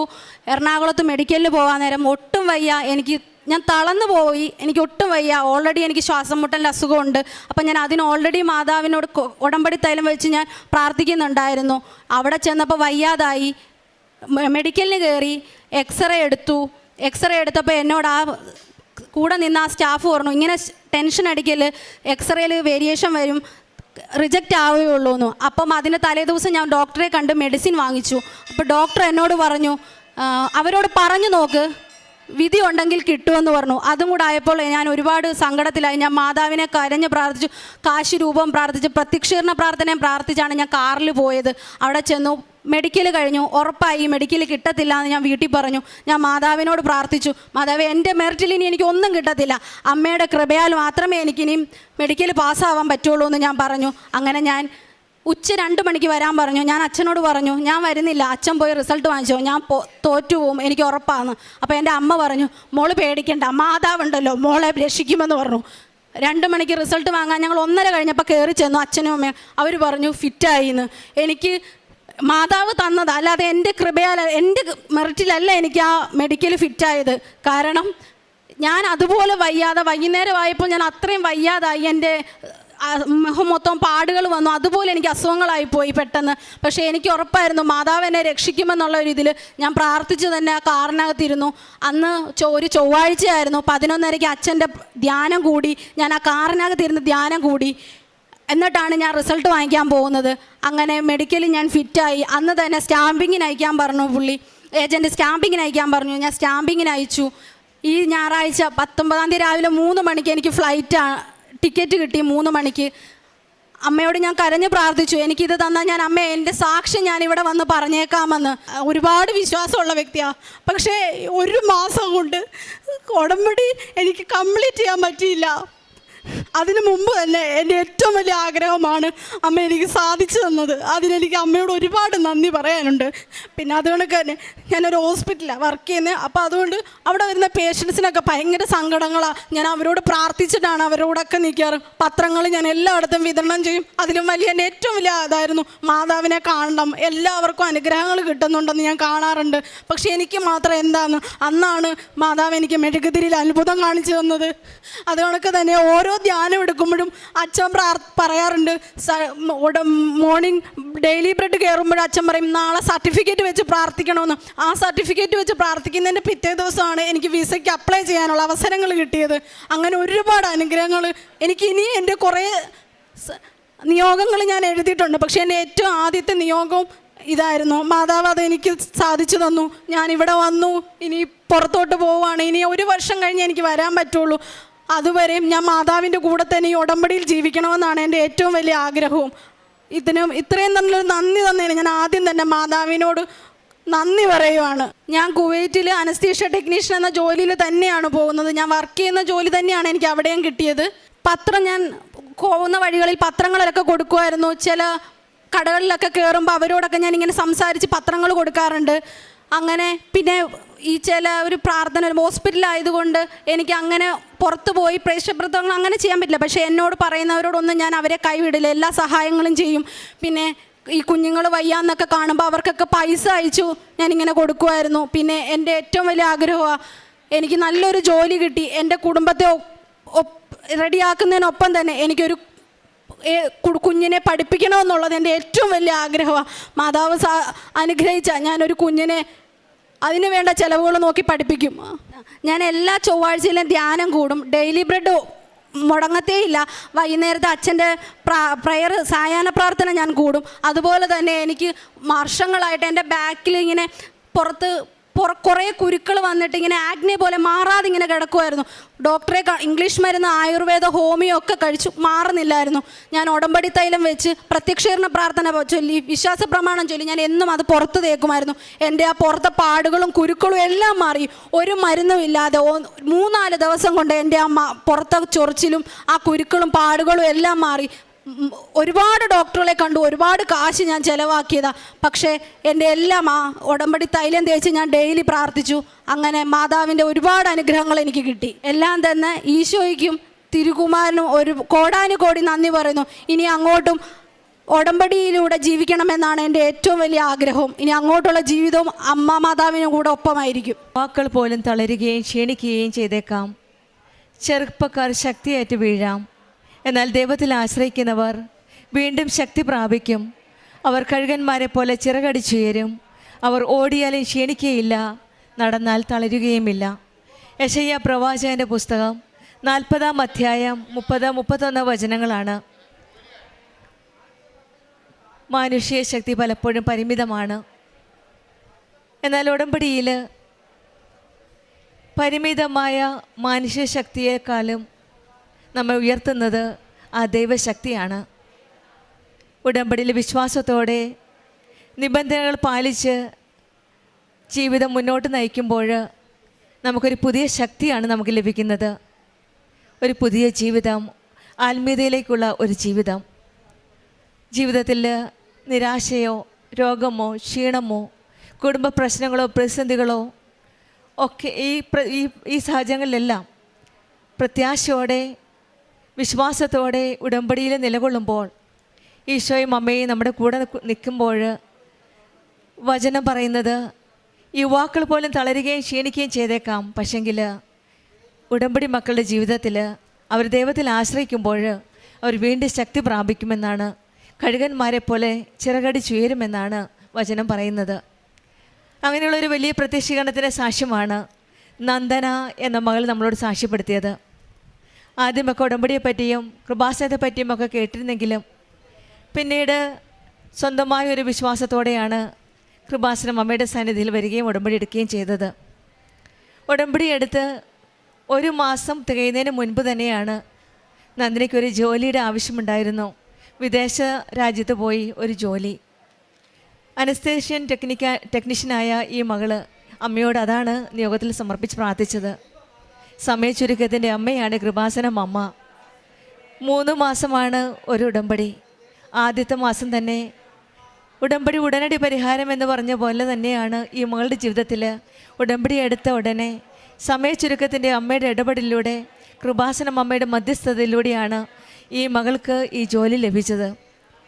കാരണം ഈ മകൾ തന്നെ പറയുന്നുണ്ട്, മെഡിക്കലിന് പോയപ്പോൾ ഞാൻ ആക്ച്വലി അൺഫിറ്റാണ്, കാരണം ഹെൽത്ത് പ്രശ്നങ്ങളുണ്ടായിരുന്നു.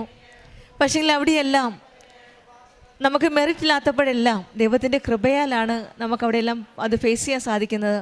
അതുപോലെ തന്നെയാണ് ഈ മകളുടെ കാര്യത്തിലും മെഡിക്കൽ പാസ്സാകാൻ സാധിച്ചത് അത് ഈശോയുടെ ഒരു കൃപയാലാണ്. പിന്നീട് ഓരോ കാര്യങ്ങളും വിസയും ടിക്കറ്റും എല്ലാം പെട്ടെന്ന് തന്നെയാണ് ശരിയായത്. അതും എത്രയും പെട്ടെന്നാണ് ഈ മകൾ കുവൈറ്റിന് പോകുന്നത്.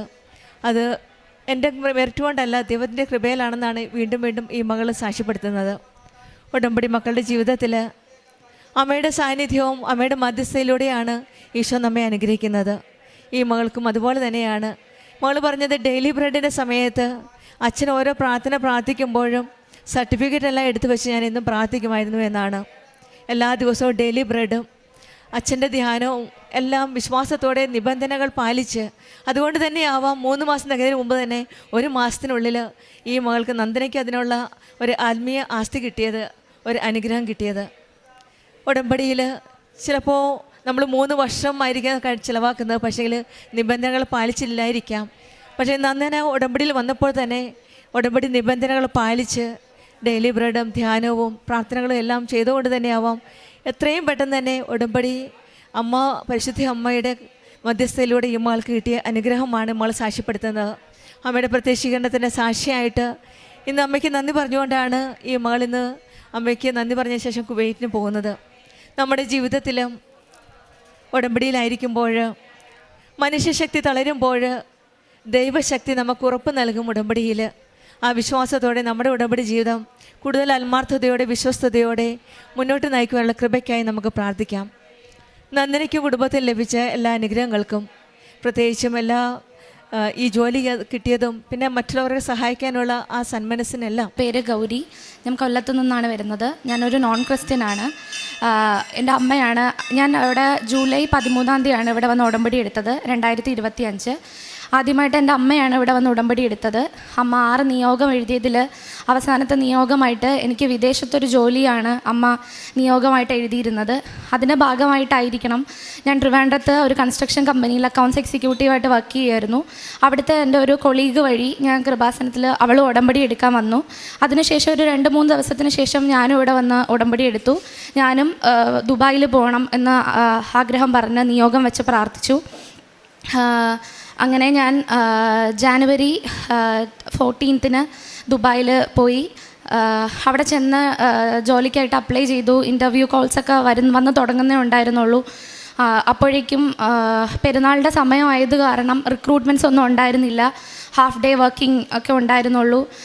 അത് കാരണം എനിക്ക് ഇൻ്റർവ്യൂ കോൾസ് വരാനൊക്കെ ഭയങ്കര ബുദ്ധിമുട്ടായിരുന്നു. എന്നാലും ഞാൻ മാതാവിൻ്റെ അടുത്ത് പ്രാർത്ഥിക്കുമായിരുന്നു എത്രയും പെട്ടെന്ന് ജോലി ശരിയാവണം. കാര്യം ഞാൻ വീട്ടിൽ 2 പെൺകുട്ടികളാണ്, ഞാനാണ് എൽഡർ 1. അപ്പം ഞാനായിട്ട് ഇനിഷ്യേറ്റീവ് എടുത്താലേ എൻ്റെ വീട്ടിൽ എന്തെങ്കിലും നടക്കുകയുള്ളൂ എന്നൊരു സിറ്റുവേഷൻ. അങ്ങനെയാണ് ഞാൻ പോയത്.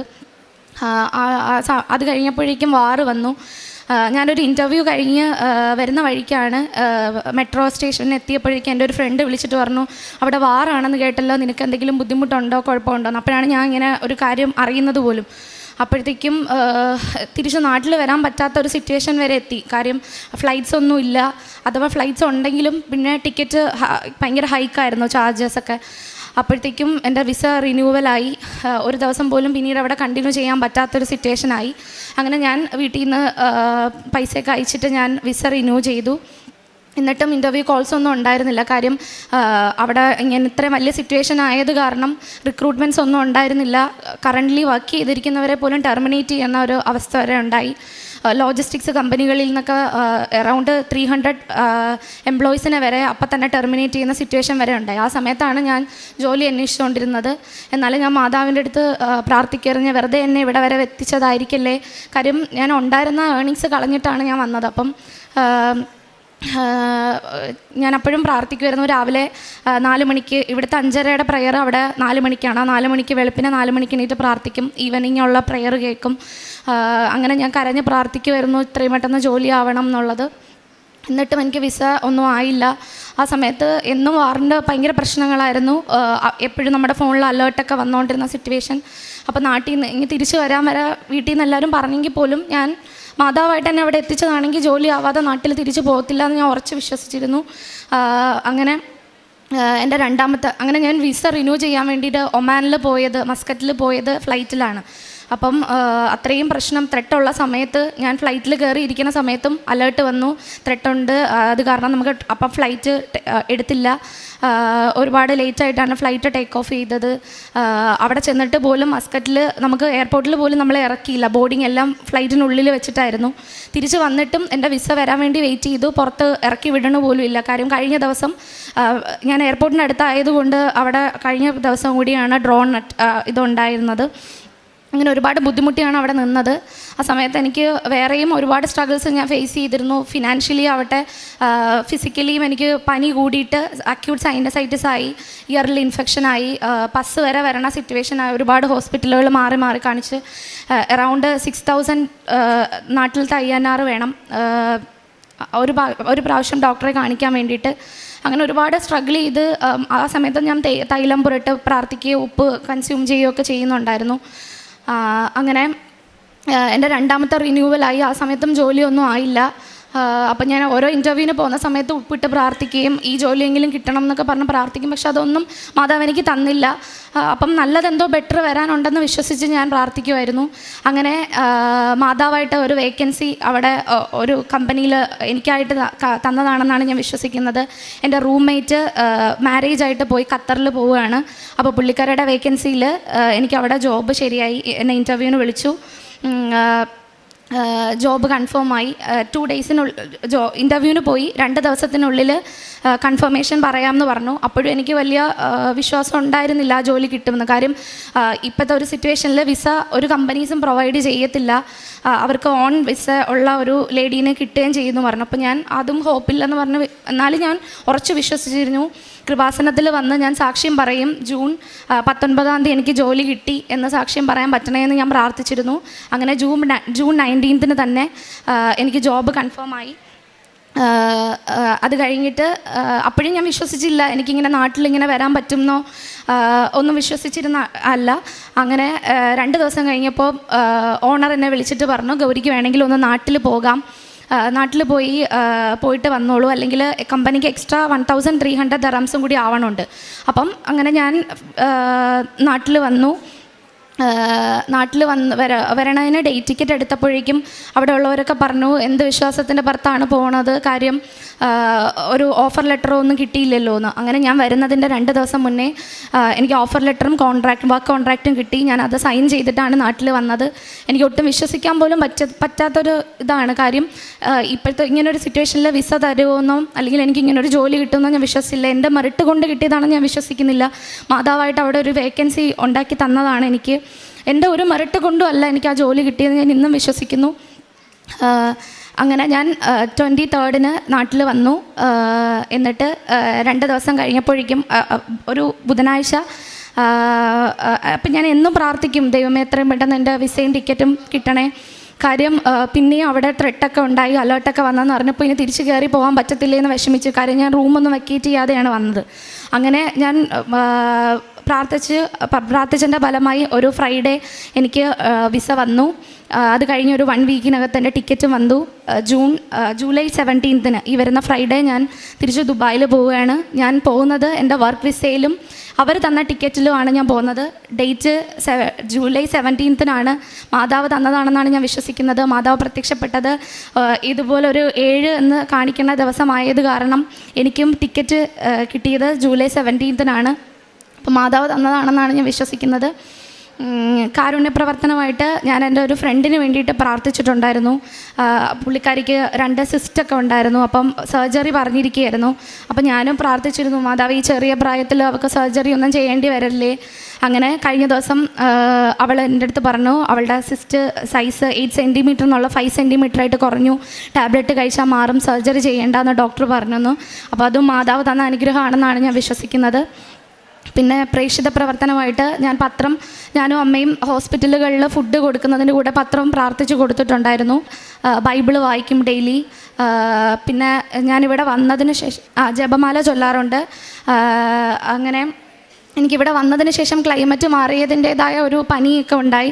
അപ്പോഴേക്കും ത്രോട്ടിലൊരു മുഴ പോലെ കണ്ടപ്പോൾ ഞാൻ ഹോസ്പിറ്റലിൽ കാണിക്കണം എന്നൊക്കെ വിചാരിച്ചതാണ്. എനിക്ക് ഉമിനീരിറക്കണ സമയത്തൊക്കെ ഒരു ബുദ്ധിമുട്ടുണ്ടായിരുന്നു. പക്ഷേ അമ്മ പറഞ്ഞു, നീ തൈലം തേച്ച് പ്രാർത്ഥിക്കുക, ഹോസ്പിറ്റലൊന്നും പോകേണ്ടി വരത്തില്ല. അങ്ങനെ ഞാൻ പ്രാർത്ഥിച്ചതിൻ്റെ ഭാഗമായിട്ട് എനിക്കിപ്പോൾ അങ്ങനെ ഒരു തടിപ്പോ അങ്ങനെയൊന്നും ഫീൽ ചെയ്യണില്ല. അപ്പം ഇത്രയും അനുഗ്രഹങ്ങൾ തന്ന മാതാവിന് ഒരായിരം നന്ദി. ഇത് സാക്ഷ്യം പറയാൻ വേണ്ടിയിട്ടാണ് ഞാൻ നാട്ടിൽ തിരിച്ച് വന്നതെന്ന് പോലുമാണ് ഞാൻ വിശ്വസിക്കുന്നത്. ഇനിയും മാതാവ് എൻ്റെ കൂടെ ഉണ്ടായിരിക്കണം. എൻ്റെ പ്രൊഫഷൻ അക്കൗണ്ട്സ് ആണ്. അപ്പം മാതാവ് എന്നും എൻ്റെ കൂടെ, എൻ്റെയും എൻ്റെ കുടുംബത്തിൻ്റെയും കൂടെ ഉണ്ടാവണം എന്ന് ഞാൻ പ്രാർത്ഥിക്കുന്നു. ഇനിയും മുന്നോട്ട് മാതാവിൻ്റെ അനുഗ്രഹം കൂടെ ഉണ്ടാവുമെന്ന് വിശ്വസിക്കുന്നു, പ്രാർത്ഥിക്കുന്നു. സമുദ്രത്തിലൂടെ കടന്നു പോകുമ്പോൾ ഞാൻ നിന്നോട് കൂടി ഉണ്ടായിരിക്കും. നദികൾ കടക്കുമ്പോൾ അത് നിന്നെ മുക്കിക്കളയുകയില്ല. അഗ്നിയിലൂടെ നടന്നാലും നിനക്ക് പൊള്ളലേൽക്കുകയില്ല, ജ്വാല നിന്നെ ദഹിപ്പിക്കുകയുമില്ല. യെശയ്യാ പ്രവാചകൻ്റെ പുസ്തകം 43-ാം അധ്യായം 2-ാം വചനമാണ്. ജീവിതത്തിലെ ഏത് കഷ്ടതയിൽ കൂടെ കടന്നു പോകുമ്പോഴും ഉടമ്പടി മക്കളുടെ ജീവിതത്തിൽ ദൈവം കൂടെയുണ്ട്.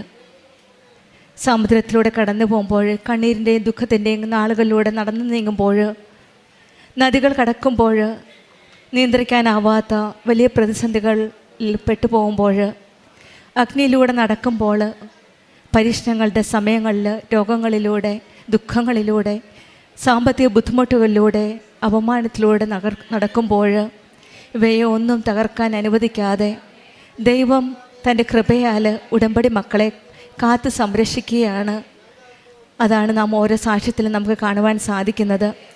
കഷ്ടതകൾ അവസാനിക്കാതിരുന്നാലും ദൈവ സാന്നിധ്യം നമ്മെ അതിലൂടെ സുരക്ഷിതമായി നടത്തുമെന്നുള്ളതാണ്. അശ്വതി ഗൗരി ശ്യാം എന്ന മകളുടെ സാക്ഷ്യത്തിലും സമുദ്രത്തിലൂടെ കടന്നു പോകുന്ന ദിവസങ്ങളിലൂടെ നാളുകളുമൊക്കെ അശ്വതിയുടെ ജീവിതത്തിലുണ്ടായിരുന്നു. പക്ഷെ അവിടെയെല്ലാം ഈശോയുടെ അമ്മയുടെ ഒരു വലിയ സാന്നിധ്യമാണ് ഈ മകൾ അനുഭവിച്ചറിഞ്ഞത്. ആദ്യമായി കൃപാസനം പരിശുദ്ധമായി ജീവനോടെ പ്രത്യക്ഷപ്പെട്ട ഈ ആലയത്തിൽ വന്ന് ഉടമ്പടി എടുക്കുകയും ദുബായിലേക്ക് പോകാനായിട്ടുള്ള ഒരാഗ്രഹത്തോടു കൂടിയാണ് നിയോഗം സമർപ്പിച്ച് പ്രാർത്ഥിച്ചത്. അതിൻ്റെ ഫലമായിട്ട് തന്നെ ദുബായിലേക്ക് പോകാൻ സാധിച്ചു. പക്ഷെങ്കിൽ അവിടെ ചെന്നപ്പോൾ സമുദ്രത്തിലൂടെ കടന്നു പോകുന്ന നാളുകളായിരുന്നു. ജോലി കൃത്യമായിട്ട് കിട്ടിയില്ല, യുദ്ധമായി, വിസ റിന്യൂവലിൻ്റെ സമയമായി, എല്ലാവരും ടെർമിനേറ്റ് ചെയ്യപ്പെടുന്ന ഒത്തിരി മക്കളെ ടെർമിനേറ്റ് ചെയ്യുന്ന സമയമായിരുന്നു. പിന്നീട് സ്വന്തം അക്കൗണ്ട് ക്യാഷിൽ തന്നെ വിസ റിന്യൂ ചെയ്തു അവിടെ കണ്ടിന്യൂ ചെയ്യുകയാണ്. പക്ഷേങ്കിൽ ഈ മകൾ പറയുന്നത്, ഞാൻ ഉറച്ചു വിശ്വസിക്കുന്നു, അമ്മയാണ് എന്നെ കൊണ്ടുവന്നത്, അമ്മയെ എനിക്കൊരു വഴി കാണിച്ചു തരുമെന്നാണ്. ഇതാണ് നമ്മുടെ യെശയ്യാ പ്രവാചകൻ്റെ പുസ്തകത്തിൽ കിട്ട വചനം. സമുദ്രത്തോടെ കടന്നു പോകുമ്പോഴും നദികൾ കടക്കുമ്പോഴും അഗ്നിയിലൂടെ നടന്നാലും നമ്മെ കൈപിടിച്ച് നടക്കുന്ന ഒരു ദൈവത്തിൻ്റെ സാന്നിധ്യമാണ് ഉടമ്പടി മക്കളുടെ ജീവിതത്തിൽ നമുക്ക് കാണുക. ഈ മകളുടെ ജീവിതത്തിലും ഈ ബുദ്ധിമുട്ടുകളിലും വിഷമങ്ങളുടെ ഇടയിലൊക്കെ ഈ മകൾ ദുബായിൽ, ഇവിടുത്തെ 5:30 സമയം, ദുബായിൽ 4 മണിയാണ്. 4 മണിക്ക് എഴുന്നേറ്റ് ഡെയിലി ബ്രെഡ് കൂടി ഈശോയുടെ അമ്മയോടും ചേർന്ന് നിന്ന് പ്രാർത്ഥിക്കുകയാണ് ഈ അക്രൈസ്തവയായ മകൾ ഗൗരി ശ്യാം. ആ പ്രാർത്ഥിച്ചതിൻ്റെ ഫലം തന്നെയാണ് ഒരിക്കലും പ്രതീക്ഷിക്കാത്ത രീതിയിൽ പെട്ടെന്ന് ഒരു മകൾക്ക് കല്യാണമാവുകയും ആ ഹോസ്പിറ്റലിൽ ഈ മകൾക്ക് ഹസ്ബൻഡ് കൂടെ ഖത്തറിലേക്ക് മാറേണ്ടി വന്നത്. അങ്ങനെ ആ വേക്കൻസിയിൽ ഈ മകൾക്ക് ഒരു ജോലി ലഭിക്കുകയാണ്. അത് ഈശോയും അമ്മയും ഒരുക്കി വെച്ച ഒരു ജോലിയായിരുന്നു. അതുകൊണ്ട് തന്നെയാണ് അവിടെ പിടിച്ചു നിർത്തി ഈ മകൾ പറയുകയുണ്ടായി, ഈശോയും അമ്മയും എന്നെ കൊണ്ടുവന്നാണ്, അമ്മയും ഈശോയും എനിക്കൊരു വഴി കാണിച്ചു തരും, വഴി തുറന്നു തരുമെന്ന വിശ്വാസത്തോടെ അവിടെ കണ്ടിന്യൂ ചെയ്തു. അങ്ങനെ തന്നെയാണ് അവിടുത്തെ ആ ജോലി ലഭിക്കുന്നത്. ഇൻ്റർവ്യൂവിന് പോവുകയും പിന്നീട് ഈ മകൾ ഡേറ്റ് ഇട്ട് പ്രാർത്ഥിക്കുകയാണ്, ജൂൺ 19 മുമ്പ് ഈശോയും അമ്മയും ചേർന്ന് എനിക്ക് ആ ജോലി കൺഫേം ആക്കി തരണമേ എന്ന്. അതിന് പ്രകാരം ജൂൺ 19 തന്നെയാണ് ഈ മകൾക്ക് കൺഫേം ലെറ്റർ കിട്ടുന്നത്. അവിടെയും ഡേറ്റ് ഇട്ട് പ്രാർത്ഥിച്ച് നമുക്കറിയാം, സമയ ചുരുക്കത്തിൻ്റെ അമ്മയാണ് കൃപാസനം അമ്മ. സമയ ഘടികാരം നെഞ്ചിൽ ചാർത്തിയാണ് ഉച്ച കഴിഞ്ഞ് 2:30 ഡിസംബർ 7 അമ്മ ഈ പുണ്യസ്ഥലത്ത് എത്തിയത്. അതുകൊണ്ട് തന്നെയാണ് ഉടമ്പടി മക്കൾ സമയം ഡേറ്റ് ഇട്ട് പ്രാർത്ഥിക്കുമ്പോഴെല്ലാം നമുക്കറിയാം അമ്മ അതെങ്ങനെയെങ്കിലും ആകാത്ത സമയമാക്കി തരുന്ന അമ്മയാണ് കൃപാസനം അമ്മ. കാനായിൽ വെച്ചും അമ്മ അത് തന്നെയാണ് ചെയ്തത്. എൻ്റെ സമയമായിട്ടില്ല എന്ന് ഈശോ പറഞ്ഞപ്പോൾ അമ്മ പറഞ്ഞത് നമ്മളോടൊരു കാര്യമാണ്, അവൻ പറയുന്ന പോലെ ചെയ്യുക എന്നാണ്. ഒരു പക്ഷേ ഗൗരി ശ്യാമ അത് തന്നെയാണ് ചെയ്തത്. അവൻ പറയുന്നത് പോലെ വചനമനുസരിച്ച് ഉടമ്പടി നിബന്ധനകൾ പാലിച്ച് ഉടമ്പടി ജീവിതം മുന്നോട്ട് പോവുകയാണ്. ആ നഷ്ടപ്പാടിൻ്റെ ദിവസങ്ങളിലും കഷ്ടപ്പാടിൻ്റെ ദിവസങ്ങളിലുമെല്ലാം ഈശോയുടെ അമ്മയോട് ചേർന്ന് നിന്ന് പ്രാർത്ഥിക്കുകയാണ്. സമുദ്രത്തിലൂടെയും നദിയിലൂടെയും അഗ്നിയിലൂടെയും ഒക്കെ കടന്നു പോകുമ്പോൾ പിടിച്ചു നിൽക്കാനുള്ള ശക്തിയാണ് ഉടമ്പടി മക്കൾക്ക് ഈശോയും അമ്മയും നൽകുന്നത്. അങ്ങനെ ഈ മകൾ ജോലി കിട്ടി. പിന്നീട് ആ ജോലി കിട്ടുന്നതിന് ഒരു വേക്കൻസി തുറന്നു കൊടുക്കുകയാണ്. ഒരു പുതിയ വേക്കൻസി തന്നെയാണ്. അവിടെ ഒരു മകൾക്ക് കല്യാണമാകുകയും ഖത്തറിലേക്ക് പോവുകയും ഷിഫ്റ്റ് ചെയ്യുകയും അവിടെ ഈ മകൾ CV കൊടുക്കുകയും ആ ഓണർ അക്സെപ്റ്റ് ചെയ്യുകയുമാണ്. പിന്നീട് ഇപ്പോഴും വന്നിരിക്കുന്നത് തന്നെ 23 ഈ മകൾ ടിക്കറ്റ് എടുത്ത് തിരിച്ചു കിട്ടി. അതും ആ ഹോസ്പിറ്റലിലെ ഓണർ തന്നെയാണ് മകളോട് പറഞ്ഞത്, മോളെ നീ വീട്ടിൽ പോയി അവധി എടുത്തിട്ട് തിരിച്ചു വരികയെന്ന്. അത് തന്നെയാണ് ഈ മകളിപ്പോൾ പരിശുദ്ധ അമ്മയുടെ പ്രത്യക്ഷീകരണത്തിന് സാക്ഷിയായിട്ട് അമ്മയ്ക്ക് ആ കുറച്ച് സമയം കിട്ടിയ ആ സമയത്തിനുള്ളിൽ അമ്മയുടെ പ്രത്യക്ഷീകരണത്തിന് സാക്ഷിയായിട്ട് അമ്മയുടെ സന്നിധിയിൽ വന്നിരിക്കുന്നത്. ആ ടിക്കറ്റ് കിട്ടുന്നതും ഇപ്പോൾ തിരിച്ചു കിട്ടാനുള്ള ടിക്കറ്റും അതും ആ ഓണർ തന്നെയാണ്, ആ ഹോസ്പിറ്റലിൽ തന്നെയാണ് കൊടുത്ത ടിക്കറ്റ്. അത് 17 ജൂലൈ ആണ്. അത് ഈ മകൾ സാക്ഷ്യപ്പെടുത്തുന്നത് നമുക്കെല്ലാവർക്കും അറിയാം. ഉടമ്പടി മക്കളുടെ ജീവിതത്തിൽ 7 എന്ന നമ്പർ വളരെ ഒരു പ്രാധാന്യമുണ്ട്. അതായത് നമുക്ക് ഉടമ്പടി മക്കളുടെ ജീവിതത്തിൽ മക്കൾ പ്രാർത്ഥിക്കുമ്പോഴെല്ലാം 7-ന് പ്രത്യേകിച്ചും 7, 17, 27 ഡേറ്റൊക്കെ നമുക്ക് കേൾക്കാൻ സാധിക്കും. ഈ മകളും വിശ്വസിക്കുന്നത് 17 എൻ്റെ റിട്ടേൺ ടിക്കറ്റ് ഹോസ്പിറ്റൽ ഓണർ തന്നെ എടുത്തു കൊടുത്തതാണ്. അതുകൊണ്ട് അതും പരിശുദ്ധ അമ്മയുടെ കൃപാസനം അമ്മയുടെ മധ്യസ്ഥതയിൽ ഈശോ തന്ന ഒരു വലിയ അനുഗ്രഹമായിട്ട് തന്നെയാണ് ഈ മകൾ സാക്ഷ്യപ്പെടുത്തുന്നത്. പിന്നീടുള്ള ഉടമ്പടി ജീവിതവും ഓഫർ ലെറ്റർ കിട്ടാതെ എങ്ങനെ പോകുമെന്ന് ആൾക്കാരൊക്കെ ചോദിച്ചപ്പോഴും മകൾ വിശ്വാസത്തോടെ പ്രാർത്ഥിക്കുകയായിരുന്നു. അങ്ങനെ പോരുന്നതിന് തലേ ദിവസം ഈ മകൾക്ക് അറിയാമായിരുന്നു അമ്മ ഒരു വഴി കാണിച്ചു തരും, വിശ്വാസത്തോടെ ടിക്കറ്റെല്ലാം ബുക്ക് ചെയ്ത് ടിക്കറ്റൊക്കെ എടുത്ത് പോരുവാനാണ്. പക്ഷേങ്കിൽ വരുന്നതിൻ്റെ തലേ ദിവസം തന്നെ അമ്മ അതും മറന്നില്ല. വരുന്നതിന് 2 ദിവസം മുമ്പ് ഓഫർ ലെറ്ററും എല്ലാം കൊടുത്തു. അതുകൊണ്ട് സന്തോഷത്തോടെ വിശ്വാസത്തോടെ വിശ്വസ്തയോടെ ഉടമ്പടി ജീവൻ നയിച്ചതിൻ്റെ ഫലമായിട്ട് ഇന്ന് അമ്മയ്ക്ക് നന്ദി പറഞ്ഞുകൊണ്ട് ഈ മകൾ 17 തിരിച്ചു പോവുകയാണ് ജോലിക്കായിട്ട്. ഇവിടെയെല്ലാം നാം കാണുന്നത് ഈശോയുടെ അമ്മയുടെയും വലിയൊരു സാന്നിധ്യമാണ്. ഉടമ്പടി മക്കളുടെ ജീവിതത്തിൽ ഉടമ്പടിയിൽ പരിശുദ്ധമ്മയുടെ മധ്യസ്ഥം വഴി കൃപാസനം ഉടമ്പടിയിൽ വിശ്വസ്തമായി ജീവിക്കുമ്പോൾ ഏത് പ്രതിസന്ധിയിലും ദൈവം നമ്മോട് കൂടെ ഉണ്ടെന്ന വിശ്വാസത്തിൽ ധൈര്യമോടെ മുന്നോട്ട് പോകുവാനായിട്ടുള്ള നമുക്കൊരു കൃപ ലഭിക്കുന്നുണ്ട്. ജീവിതത്തിലെ വെള്ളപ്പൊക്കങ്ങളിലും അഗ്നിപരീക്ഷണങ്ങളിലും ഭയപ്പെടാതെ പരിശുദ്ധ അമ്മയുടെയും ഈശോയുടെയും സാന്നിധ്യത്തിൽ വിശ്വസിച്ച് നടക്കാൻ നമ്മെ ശക്തിപ്പെടുത്തണമെന്ന് നമുക്കും പ്രാർത്ഥിക്കാം. പരിശുദ്ധമ്മയുടെ മധ്യസ്ഥതയിൽ നമ്മളെയും നമ്മുടെ കുടുംബത്തെയും നമ്മുടെ എല്ലാ പ്രശ്നങ്ങളെയും പ്രതിസന്ധികളെയും എല്ലാം സമർപ്പിച്ച് അമ്മയുടെ ഉടമ്പടിയിൽ മരിയൻ ഉടമ്പടിയിൽ കൂടുതൽ തീഷ്ണതയോടെ ആത്മാർത്ഥതയോടെ മുന്നോട്ട് നയിക്കുവാനുള്ള കൃപയ്ക്കായി നമുക്ക് പ്രാർത്ഥിക്കാം. ഗൗരി ശ്യാമിന് കുടുംബത്തിൽ ലഭിച്ച എല്ലാ അനുഗ്രഹങ്ങൾക്കും നമ്മൾക്ക് കരങ്ങളടിച്ച് ദൈവത്തെ മഹത്വപ്പെടുത്താം. പേര് സജിത. ഞാൻ തൊടുപുഴ ഭാഗത്തു നിന്നാണ് വരുന്നത്. ഞാൻ ഈ ചർച്ചിലേക്ക് ആദ്യമായിട്ട് വരുന്നത് ഡിസംബർ 2023 ആഫ്റ്റർ എൻ്റെ ഡെലിവറിക്ക് ശേഷമാണ് ഞാനിവിടെ വരുന്നത്. അപ്പോൾ ഞാൻ പ്രാർത്ഥിച്ചുകൊണ്ടിരുന്നത് എനിക്ക് ഒരു ഇംഗ്ലീഷ് കൺട്രിയിൽ എൻ്റെ ഫാമിലിയോടൊപ്പം തന്നെ പോകാൻ പറ്റണമേ എന്നാണ്. അങ്ങനെ ഞാൻ സൗദിക്ക് തിരിച്ചു പോയി. അതിനുശേഷം ഫെബ്രുവരിയിൽ യൂത്ത് മൊബിലിറ്റി സ്കീം വിസ എന്ന് പറയുന്ന ഒരു UK വിസ, അത് ഞാൻ ആദ്യമായിട്ട് കേൾക്കുന്നതാണ്. എൻ്റെ ആങ്ങളെയാണ് എന്നോട് പറയുന്നത്, നീ ഒന്ന് അപ്ലൈ ചെയ്യുക, കിട്ടുവാണെങ്കിൽ കിട്ടട്ടെ. കാരണം അത് നമുക്കറിയാം അതൊരു ലോട്ടറി വിസയാണ്. അതങ്ങനെ കിട്ടാൻ ഭയങ്കര പാടാണ്. ഞാൻ അന്വേഷിച്ചപ്പോൾ 3 ലക്ഷത്തിൽ കൂടുതൽ പേര് ആ വിസയ്ക്ക് വേണ്ടി അപ്ലൈ ചെയ്തിട്ടുണ്ട്. അങ്ങനെ മനസ്സോടുകൂടി കാരണം എനിക്ക് UK കൺട്രിയിലേക്ക് പോകണ്ട, എനിക്കവിടെ ഇഷ്ടമല്ല. അപ്പോൾ മനസ്സോടുകൂടി ഞാൻ എൻ്റെ കുഞ്ഞുനാത്തൂനോട് പറഞ്ഞു, അപ്ലൈ ചെയ്യുക, കിട്ടുവാണെങ്കിൽ കിട്ടട്ടെ എന്ന്. എന്താണെന്നറിയില്ല, ഒരാഴ്ച കൊണ്ട് വരേണ്ട റിസൾട്ട് വെറും 2 ദിവസം കൊണ്ട് വന്നു. എന്നിട്ട് ഞാൻ ആ വിസയിൽ പറയുന്നുണ്ട് എനിക്കൊരു ബേബിയുണ്ട്, ബേബി ഉള്ളവർക്ക് ഒരു കാരണവശാലും നമുക്ക് പോകാൻ സാധിക്കില്ല, കാരണം വിസ റിജക്ഷൻ വരുമെന്ന്. അപ്പോൾ എന്തായാലും കിട്ടിയതല്ലേ. ഞാൻ OET 3 പ്രാവശ്യം എഴുതിയ ഒരാളാണ്. IELTS 1 പ്രാവശ്യം എഴുതി, കിട്ടിയില്ല. അപ്പോൾ എൻ്റെ ആങ്ങള പറഞ്ഞു, ഇതായിരിക്കും ദൈവത്തിൻ്റെ കൃപ, എന്തായാലും നീ ഒന്ന് പോകാൻ പറഞ്ഞു. അങ്ങനെ വിസയ്ക്ക് പോയി. അപ്പോൾ എൻ്റെ മാതാവിനോട് ഞാൻ പറഞ്ഞു, എനിക്കിത് കിട്ടുവാണെങ്കിൽ ഞാൻ ഇവിടെ വന്ന് ഉടമ്പടി എടുത്തോളാം എന്ന് പറഞ്ഞു. അതിൻ്റെ ഭാഗമായി എനിക്ക് വിസ കിട്ടി. വെറും 2 ആഴ്ച കൊണ്ട് വരേണ്ട വിസ വെറും 1 ദിവസം കൊണ്ട് എനിക്ക് വന്നു. അതിനുശേഷം ഞാൻ ഇവിടെ ആദ്യമായി ഉടമ്പടി എടുത്തത് 7/6/2024 നമ്മളിവിടെ വന്ന് കരഞ്ഞ് എന്ത് പ്രാർത്ഥിച്ചാലും നമ്മുടെ മാതാവ് തരുമെന്നുള്ളതിന് ഏറ്റവും വലിയ ഉദാഹരണമാണ് ഞാൻ. എനിക്ക് തന്ന കൃപയ്ക്ക് എൻ്റെ മാതാവിനോടും എൻ്റെ ഈശോപ്പച്ചനോടും ഞാൻ 1000 നന്ദി പറയുന്നു. അതിനുശേഷം ഞാൻ UK ചെന്നു. 21-ാം ദിവസം എനിക്ക് 3 ഇൻ്റർവ്യൂസ് ഞാൻ അറ്റൻഡ് ചെയ്തു. അതിൽ 2 കിട്ടി. 1 ഡ്രൈവിംഗ് ലൈസൻസ് ഇല്ല എന്ന് പറഞ്ഞ് എനിക്ക് കിട്ടിയില്ല. അതിൽ 1 സെലക്ട് ചെയ്തു. ഞാൻ കെയർ ഹോമിൽ കെയറായിട്ട് വർക്ക് ചെയ്തു. പക്ഷേ ഞാൻ ഉടമ്പടിയിലായിരുന്നു. എന്നും പോകുമ്പോൾ എൻ്റെ മാതാവിനോട് പ്രാർത്ഥിക്കും. വിശ്വാസ പ്രമാണം ചൊല്ലി ഉപ്പിൽ അല്പം എൻ്റെ വായിൽ ഇട്ടതിന് ശേഷം കൃപാസനത്തിലെ തൈലം എൻ്റെ നെറ്റിയിൽ പുരട്ടിയതിന് ശേഷം മാത്രമാണ് ഞാൻ ഡ്യൂട്ടിക്ക് പോയിക്കൊണ്ടിരുന്നത്. അങ്ങനെ CBT പാസ്സായി. അടുത്ത സ്റ്റെപ്പാണ് ഓസ്കി ആകെ 3 പ്രാവശ്യമാണ് നമുക്ക് എഴുതാൻ പറ്റുള്ളൂ. നമ്മളവിടെ ഓസ്കി എഴുതുന്നതിന് ഒരു 80,000-ന് മേളിലാണ് ഒരു പരീക്ഷയുടെ ഫീസ് എന്ന് പറയുന്നത്. അപ്പം ഞാൻ എന്നും നൈറ്റ് ഡ്യൂട്ടി ചെയ്യുന്ന ഒരാളാണ്. അപ്പം നൈറ്റ് കഴിഞ്ഞിട്ട് വന്നിരുന്ന് മാതാവിനോട് പ്രാർത്ഥിച്ചതിന് ശേഷം എന്നും ഇത് പഠിക്കുമായിരുന്നു. അപ്പോൾ എനിക്കൊരു കോൺഫിഡൻസ് ആയി, എന്തായാലും ഇത് കിട്ടും, നന്നായി പഠിക്കുന്നുണ്ടല്ലോ, അപ്പോൾ കിട്ടുമെന്ന്. പക്ഷേ എക്സാം ഹാളിൽ കയറുന്നതിന് മുമ്പ് എല്ലാവരും പറഞ്ഞു, 9-ാം നമ്പർ റൂം കിട്ടുന്ന ആളാരാണോ അവർ ഫെയിലാവുമെന്ന്. ഏതെങ്കിലും ഒരെണ്ണത്തിന് ഫെയിലാകും. അതവിടെ എഴുതിയിട്ടുള്ള എല്ലാവരും അങ്ങനെ തന്നെയാണ് പറഞ്ഞത്. അങ്ങനെ ചെന്നു.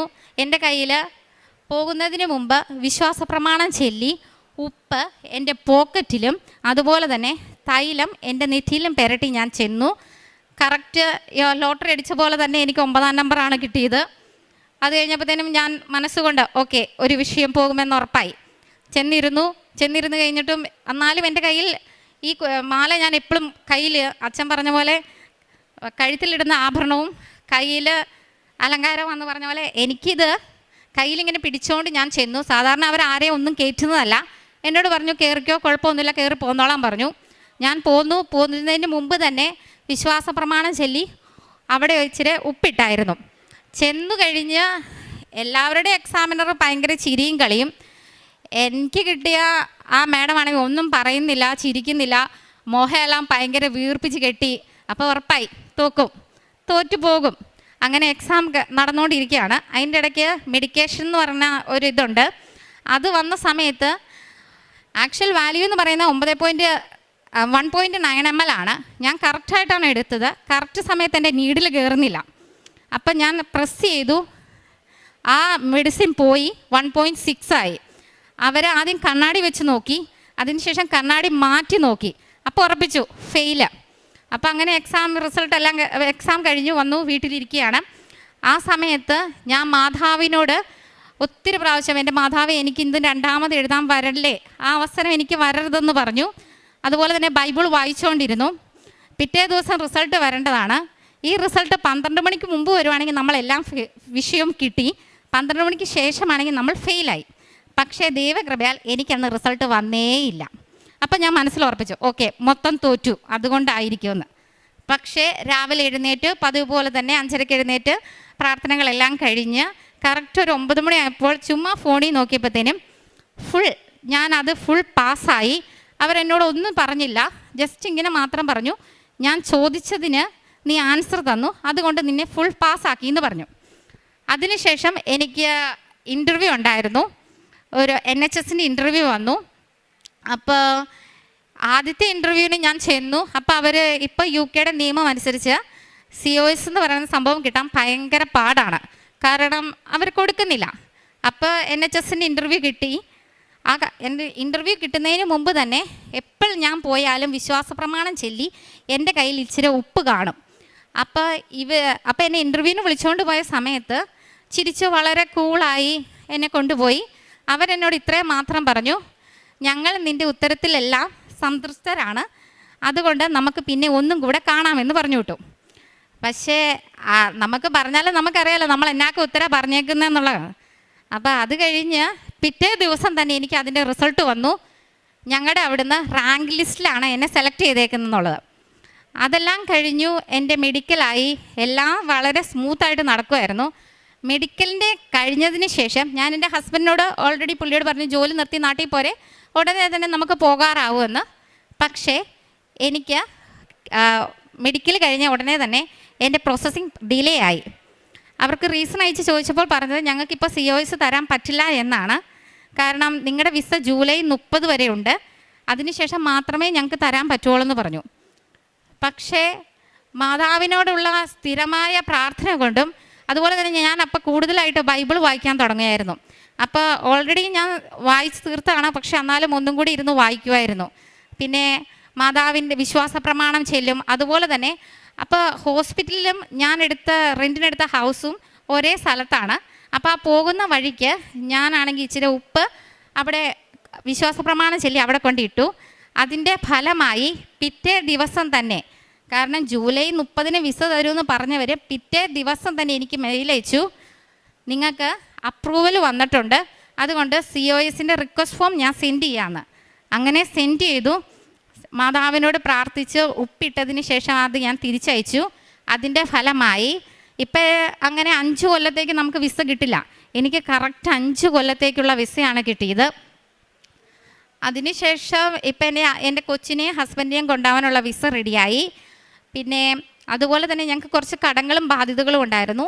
ദൈവകൃപയാൽ മാതാവിൻ്റെ അനുഗ്രഹത്താൽ അതെല്ലാം പൂർണ്ണമായി. അതുപോലെ തന്നെ കാരുണ്യപ്രവർത്തികളായിട്ട് എനിക്ക് ചെയ്യാൻ പറ്റിയത് പത്രം മറ്റുള്ളവരുടെ കയ്യിൽ ഏൽപ്പിക്കാനും, മാതാവിൽ വിശ്വാസമില്ലാത്ത ഒത്തിരി പേരുണ്ടല്ലോ, അവരെക്കുറിച്ച് മാതാവിനെ കൂടുതൽ പറയാനും കൃപാസനത്തെക്കുറിച്ച് കൂടുതൽ പറഞ്ഞ് മനസ്സിലാക്കാനുമുള്ള ഒരു അനുഗ്രഹം ദൈവം തന്നു. അതുപോലെ തന്നെ ഞാൻ ഓൾറെഡി ഒരു ഫുഡിയാണ്. അപ്പോൾ എനിക്ക് ഈ ഉപവാസത്തിൻ്റെ സമയത്ത് ഇങ്ങനെ ഉപവാസമൊന്നും എടുക്കാൻ പറ്റുന്നില്ലായിരുന്നു. പക്ഷേ കൃപാസനത്തിൽ വന്നു, അതിനുശേഷം എനിക്ക് ഉപവാസമെല്ലാം എടുക്കാനായിട്ട് സാധിച്ചു. അതോടൊപ്പം തന്നെ ദൈവം നമ്മളിവിടെ വന്നാൽ മതി, മാതാവിനോട് നമ്മൾ പ്രാർത്ഥിച്ച് നമ്മൾ പറഞ്ഞാൽ മതി, എൻ്റെ ആഗ്രഹം ഒന്ന് നടത്തി തന്നെ. അപ്പോൾ ഞാൻ ഓൾറെഡി പറഞ്ഞായിരുന്നു, എനിക്കിത് നടന്നാൽ മാത്രമേ ഞാൻ വന്ന് സാക്ഷ്യം പറഞ്ഞ് ഉടമ്പടി പുതുക്കുകയുള്ളെന്ന്. അതുപോലെ തന്നെ ദൈവകൃപയാൽ സാക്ഷ്യം പറഞ്ഞ് എനിക്ക് ഉടമ്പടി പുതുക്കാനായിട്ട് സാധിച്ചു. ഞാൻ കാരുണ്യപ്രവർത്തികളായിട്ട് ഞാൻ ഓൾറെഡി UK ഓൾഡ് ഏജ് ഹോമിലെ ഒരു കെയറായിട്ടാണ് വർക്ക് ചെയ്തുകൊണ്ടിരുന്നത്. അപ്പോൾ എൻ്റെ ടൈം തീർന്നാൽ പോലും ഞാൻ അവരുടെ നിന്ന് അവർക്ക് വേണ്ട കാര്യങ്ങളെല്ലാം ചെയ്തു കൊടുക്കുമായിരുന്നു. അതുപോലെ തന്നെ ഞങ്ങൾക്ക് അടുത്തൊരു വൃദ്ധസദനമുണ്ട്. പക്ഷേ എനിക്കവിടെ പോകാൻ പറ്റിയിട്ടില്ല. പക്ഷേ ദൈവത്തിൻ്റെ കൃപയാൽ എനിക്ക് ഒരു നേരത്തേക്കുള്ള ആഹാരം അവിടെ ആഹാരത്തിനുള്ള പൈസ കൊടുക്കാനായിട്ട് കഴിഞ്ഞു. അതുപോലെ തന്നെ ഏറ്റവും പ്രധാനം വിശ്വാസം മറ്റുള്ളവരിൽ എത്തിക്കുക എന്നുള്ളതാണ്. അതിനുള്ള കൃപ, കാരണം കൃപാസനത്തെക്കുറിച്ചും മാതാവിനെക്കുറിച്ചും ഈശോയെക്കുറിച്ചും മറ്റുള്ളവരിൽ എത്തിക്കാനായിട്ടുള്ള ഒരു കൃപയും കാരണം എനിക്ക് എന്നെ തന്നെ എക്സാമ്പിളായിട്ട് മറ്റുള്ളവരോട് പറഞ്ഞു കേൾപ്പിക്കാനുള്ള ഒരു അവസരം എനിക്ക് മാതാവ് തന്നു. എനിക്ക് തന്ന എല്ലാ അനുഗ്രഹങ്ങൾക്കും എൻ്റെ ഉണ്ണീശോയോടും എൻ്റെ മാതാവിനോടും ഞാൻ നന്ദി പറയുന്നു. യെശയ്യാ പ്രവാചകൻ്റെ പുസ്തകം 55-ാം അധ്യായം 11-ാം തിരുവചനം. എൻ്റെ അധരങ്ങളിൽ നിന്ന് പുറപ്പെടുന്ന വാക്കും അങ്ങനെ തന്നെ, ഫലരഹിതമായി അത് തിരിച്ചു വരില്ല. എൻ്റെ ഉദ്ദേശം അത് നിറവേറ്റും. ഞാൻ ഏൽപ്പിക്കുന്ന കാര്യം വിജയപ്രദമായി ചെയ്യും. യെശയ്യാ പ്രവാചകൻ ദൈവത്തിൻ്റെ വചനത്തെക്കുറിച്ചാണ് ശക്തമായി ഈ സന്ദേശത്തിൽ നമ്മോട് പറയുന്നത്. വചനം ഏതുദ്ദേശത്തോടു കൂടിയാണോ ദൈവം ഭൂമിയിലേക്ക് അയക്കുന്നത്, അത് പൂർത്തീകരിച്ചിട്ടേ തിരിച്ച് സന്നിധിയിലേക്ക് എത്തുകയുള്ളൂ എന്നാണ് പ്രവാചകൻ നമ്മോട് ഓർമ്മിപ്പിക്കുന്നത്. സജിത എന്ന ഈ മകളുടെ സാക്ഷ്യം ശക്തമായും വളരെ വിശ്വാസത്തോടുകൂടി മകൾ ഏറ്റുപറയുന്നത്, എനിക്കുള്ള ഒരു അടയാളം വേണം, ദൈവം എന്നെ സ്നേഹിക്കുന്നു, പരിശുദ്ധ അമ്മയുടെ ആ സംഗതി എന്നോട് കൂടെയുണ്ട് എന്ന പരിശുദ്ധ അമ്മ ഒരു സഞ്ചാരി മാതാവാണ് എന്നുള്ളൊരു ഉറപ്പ് എനിക്ക് തരണം എന്ന് പറഞ്ഞാണ് ഇവിടെ വന്ന് പ്രാർത്ഥിച്ചത്. പറഞ്ഞതിൻ്റെ പിറ്റേ ദിവസം തന്നെയാണ് മകളുടെ എല്ലാ പ്രോസസ്സിങ് സ്റ്റാർട്ട് ചെയ്ത് വളരെയധികം സമയമെടുക്കുന്ന ഒരു വിസ മകൾക്ക് ഒരു ദിവസം കൊണ്ട് കിട്ടി. അത് ലോട്ടറി വിസ 1000-ൽ ഒരാൾക്കോ 2 പേർക്കോ കിട്ടുന്നതാണ്. അതും ഒരു മെറിറ്റില്ല ഈ മകൾക്ക്. നമുക്കറിയാവുന്നതുപോലെ ഉടമ്പടി സാക്ഷ്യങ്ങൾ ഏറ്റുപറയുമ്പോൾ, ഉടമ്പടിയിലെ പ്രാർത്ഥനാ പദ്ധതിയിലേക്ക് നാം കടന്നു വരുമ്പോൾ ഉടൻ പരിഹാരം നൽകുന്നത് നമ്മുടെ യാതൊരു മെറിറ്റുകളുമല്ല. കാരണം സജിതയ്ക്ക് ഒരു കുഞ്ഞുവാവയുണ്ട്. ആ ഒരു ബേബി ഉള്ളത് കൊണ്ട് തന്നെ അവൾക്ക് ഒട്ടും തന്നെ മെറിറ്റില്ല. ആ മെറിറ്റ് ഇല്ലാതിരിക്കെ തന്നെ ആ ഗവൺമെൻറ് ഈ മകളെ ഏറ്റെടുത്ത് വിസ നൽകുന്ന ഒരു വലിയ അത്ഭുത സാക്ഷ്യമാണിത്. ഒരു ദിവസം കൊണ്ടൊരു വിസ കിട്ടാമെന്നുണ്ടെങ്കിൽ 21 ദിവസം അവിടെ എത്തിയതിന് ശേഷം 21 ദിവസം തന്നെ ഈ മകൾക്ക് ഇൻ്റർവ്യൂവിനുള്ള കോൾ 3 ഇൻ്റർവ്യൂ കോൾ വന്നു. അത് തന്നെയായാലും വളരെ പരിശുദ്ധ അമ്മയുടെ സാമീപ്യം നൽകിക്കൊണ്ട് നേർച്ച വസ്തുക്കൾ ഉപയോഗിച്ചുകൊണ്ട് അങ്ങോട്ട് കയറി പ്രാർത്ഥിക്കുകയും സംസാരിക്കാനുള്ള കൃപ ലഭിക്കുകയും തൻ്റെ ഉടമ്പടി ജീവിതം വളരെ ശക്തമായി മുന്നോട്ട് കൊണ്ടുപോകാനുള്ള കൃപയുമാണ് പരിശുദ്ധ അമ്മ ഈശോയിൽ നിന്ന് മകൾക്ക് ലഭിച്ചിട്ടുള്ളത്. നമുക്കറിയാവുന്നതുപോലെ വിശ്വസിക്കുന്നവരുടെ കൂടെ ഇൻവെസ്റ്റ്മെൻറ്റിന് തയ്യാറായിട്ടുള്ള ഒരു അനോയിൻറ്റിങ് ലെവൽ നമുക്കുണ്ടാകും. സർപ്പങ്ങളെ കയ്യിലെടുക്കുവാനും മാരകമായി എന്ത് കുടിച്ചാലും നിങ്ങളെ ഏൽക്കുകയില്ല. നമ്മെ ദ്രോഹിക്കുന്നവരെ ആശീർവദിക്കുവാൻ അഭിഷേക ലെവലുള്ളവർക്കേ അത് സാധിക്കുകയുള്ളൂ. ഇന്ന് സജിതയ്ക്ക് സാധിച്ചിരിക്കുന്നത് അത് തന്നെയാണ്. വിശ്വസിക്കുന്നവർക്ക് മാത്രമേ വചനം അടയാളമാവുകയുള്ളൂ. ഇന്ന് സജിതയുടെ ജീവിതത്തിൽ ഒരു വചനം അടയാളമായിക്കൊണ്ടിരിക്കുകയാണ്. വിശുദ്ധ ഗ്രന്ഥം വായിക്കുവാനുള്ള ദാഹവും ആ വായിക്കുമ്പോൾ അത് മെഡിറ്റേറ്റീവ്ലി അത് റീഡ് ചെയ്യാനുള്ള കൃപയും എന്നീ മകൾക്ക് ലഭിച്ചത് ഉടമ്പടിയുടെ ഒരു സാധ്യതയിലാണെന്ന് മകൾ ഏറ്റു പറയുകയാണ്. ഉടമ്പടിയുടെ ഫസ്റ്റ് പ്രിൻസിപ്പൽ ദൈവവുമായി ഒരു ഇൻട്രാക്ട് ചെയ്യാൻ സാധിക്കുക എന്നുള്ളതാണ്. അങ്ങനെ സജിതയ്ക്ക് ലഭിച്ചിരിക്കുന്നത് എപ്പോഴും ഈശോയോട് കമ്മ്യൂണിക്കേറ്റ് ചെയ്യാൻ പരിശുദ്ധ അമ്മ അതിനുള്ള സാധ്യതകളെല്ലാം ഈ മകൾക്ക് നൽകിക്കൊണ്ടിരിക്കുകയാണ്. സ്നേഹമില്ലെങ്കിൽ ഞാൻ ഒന്നുമല്ല. ഈ മകൾ പറയുകയുണ്ട്, എൻ്റെ കാരുണ്യ പ്രവൃത്തികൾ അങ്ങനെയാണ്. എൻ്റെ സമയം കഴിഞ്ഞാൽ എൻ്റെ സാലറി അനുസരിച്ച് എനിക്ക് അവിടെ നിന്ന് പോകാം. പക്ഷേ അത് ഈശോയെയാണ് സേവിക്കുന്നത്, സ്നേഹിക്കുന്നത് എന്ന് മനസ്സിലാകുന്നതുകൊണ്ട്, ക്രിസ്തു എന്നിൽ ജീവിക്കുന്നതുകൊണ്ട് വളരെ ശക്തമായി മറ്റുള്ളവരെ സ്നേഹിക്കുവാനും ഈശോയെ ലോകത്തിന് കൊടുക്കുവാനൊക്കെയുള്ള വലിയ കൃപ ഞാനല്ല, ക്രിസ്തു എന്നിൽ ജീവിക്കുന്നു എന്ന് പറഞ്ഞുകൊണ്ടാണ് തൻ്റെ ഉടമ്പടി ജീവിക്കുന്നത്. സജിതയ്ക്ക് ലഭിച്ച എല്ലാ അനുഗ്രഹങ്ങൾക്കും ഈശോയ്ക്കും പരിശുദ്ധ അമ്മയ്ക്കും നന്ദി പറയുന്നതോടൊപ്പം ഇതുപോലെ പ്രവാസികളായി കഴിയുന്ന മക്കളുടെ എല്ലാ വിഷമങ്ങളെയും ബുദ്ധിമുട്ടുകളെയും സമർപ്പിച്ച് പ്രാർത്ഥിക്കാം. അതുപോലെ തന്നെ വിസ പ്രോസസ്സിങ് തടസ്സപ്പെട്ടിരിക്കുന്നവരെ, വിദേശത്തേക്ക് പോകാൻ ആഗ്രഹിച്ചിരിക്കുന്നവരെ എല്ലാവരുടെയും നിയോഗങ്ങളെ സാക്ഷ്യത്തോടെ. ഇതെൻ്റെ ഹസ്ബൻഡ് ജോബിൻ, ഇതെൻ്റെ മകൻ ലൂക്ക. ഞങ്ങളിവിടെ ആദ്യമായി എൻ്റെ വീട് ഇടുക്കിയിലാണ്. ഞങ്ങൾ സെൻറ്റ് മേരീസ് ചർച്ച് മാങ്കുളം ഇടവകാംഗമാണ്. ഞങ്ങളിവിടെ ആദ്യമായി കൃപാസനത്തെ പറ്റി അറിയുന്നത് എൻ്റെ ഒരു ആൻറ്റി വഴിയാണ്. അത് 2019 ഞാനൊരു BSc നേഴ്സാണ്. ഞാൻ സൗദിയിൽ ഒരു 9 വർഷമായിട്ട് വർക്ക് ചെയ്യുമായിരുന്നു. അപ്പം എനിക്ക് യൂറോപ്യൻ കൺട്രിയിൽ പോകണമെന്ന് ഒരുപാട് ആഗ്രഹമുണ്ടായിരുന്നു. പക്ഷെ അതിനൊന്നും സാധിച്ചില്ല. അങ്ങനെ ഇരിക്കെ എൻ്റെ ആൻറ്റി പറഞ്ഞ് ഞങ്ങളിവിടെ വന്ന് പ്രാർത്ഥിച്ചു. അന്ന് ഉടമ്പടിയൊന്നും ഞങ്ങൾ എടുത്തിരുന്നില്ല. ഇവിടെ വന്ന് പ്രാർത്ഥിച്ച് ഞാൻ ഹസ്ബൻഡ് പോയി. പിന്നെ ഞാൻ സൗദിയിലായിരുന്നു. അവിടെ ആയിരുന്നപ്പോൾ ഞാൻ OET എക്സാം എഴുതുന്നുണ്ടായിരുന്നു. അങ്ങനെ ഞാൻ 5 തവണ OET എക്സാം എഴുതി. പക്ഷേ എനിക്ക് ലിസണിങ് എന്ന മോഡ്യൂൾ എനിക്ക് കിട്ടുന്നില്ലായിരുന്നു. ബാക്കി എല്ലാ മോഡ്യൂളിനും എനിക്ക് നല്ല സ്കോർ ഉണ്ടെങ്കിലും ലിസണിങ് എനിക്ക് കിട്ടിയില്ല. അങ്ങനെ ഞങ്ങൾ 2023 മെയ് 14 ഇവിടെ വന്ന് ഉടമ്പടി എടുത്തു. അങ്ങനെ ഉടമ്പടി എടുത്തതിൻ്റെ ഫലമായിട്ട് ഞാൻ ഇവിടുന്ന് വെഞ്ചിരിച്ച നേർച്ച വസ്തുക്കൾ ഉപ്പും എണ്ണയും ഉപയോഗിച്ചു. അങ്ങനെ ലാസ്റ്റ് 6ാമത്തെ തവണയും കൂടി ഒന്ന് ട്രൈ ചെയ്യാമെന്ന് വിചാരിച്ച് പ്രാർത്ഥിച്ച് ഞങ്ങൾ ഇവിടുന്ന് പോയി. ഞാൻ എക്സാം ഹാളിൽ ചെന്നു. ആരും അറിയാതെ ഞാൻ ഉപ്പ് അവിടെ ആരും ചവിട്ടാത്ത രീതിയിൽ ഞാൻ ഇട്ടു. വെഞ്ചിരിച്ച തൈലം ഞാൻ എൻ്റെ നെറ്റിയിൽ പൂശി. അന്ന് എക്സാം എനിക്ക് നല്ല ടഫായിരുന്നു. പക്ഷേ എനിക്കൊന്നും മനസ്സിലായൊന്നുമില്ല. ഞാൻ ലിസണിങ് എന്തൊക്കെയോ എഴുതി. പക്ഷെ അന്നൊന്നും എനിക്ക് പ്രതീക്ഷയില്ലായിരുന്നു.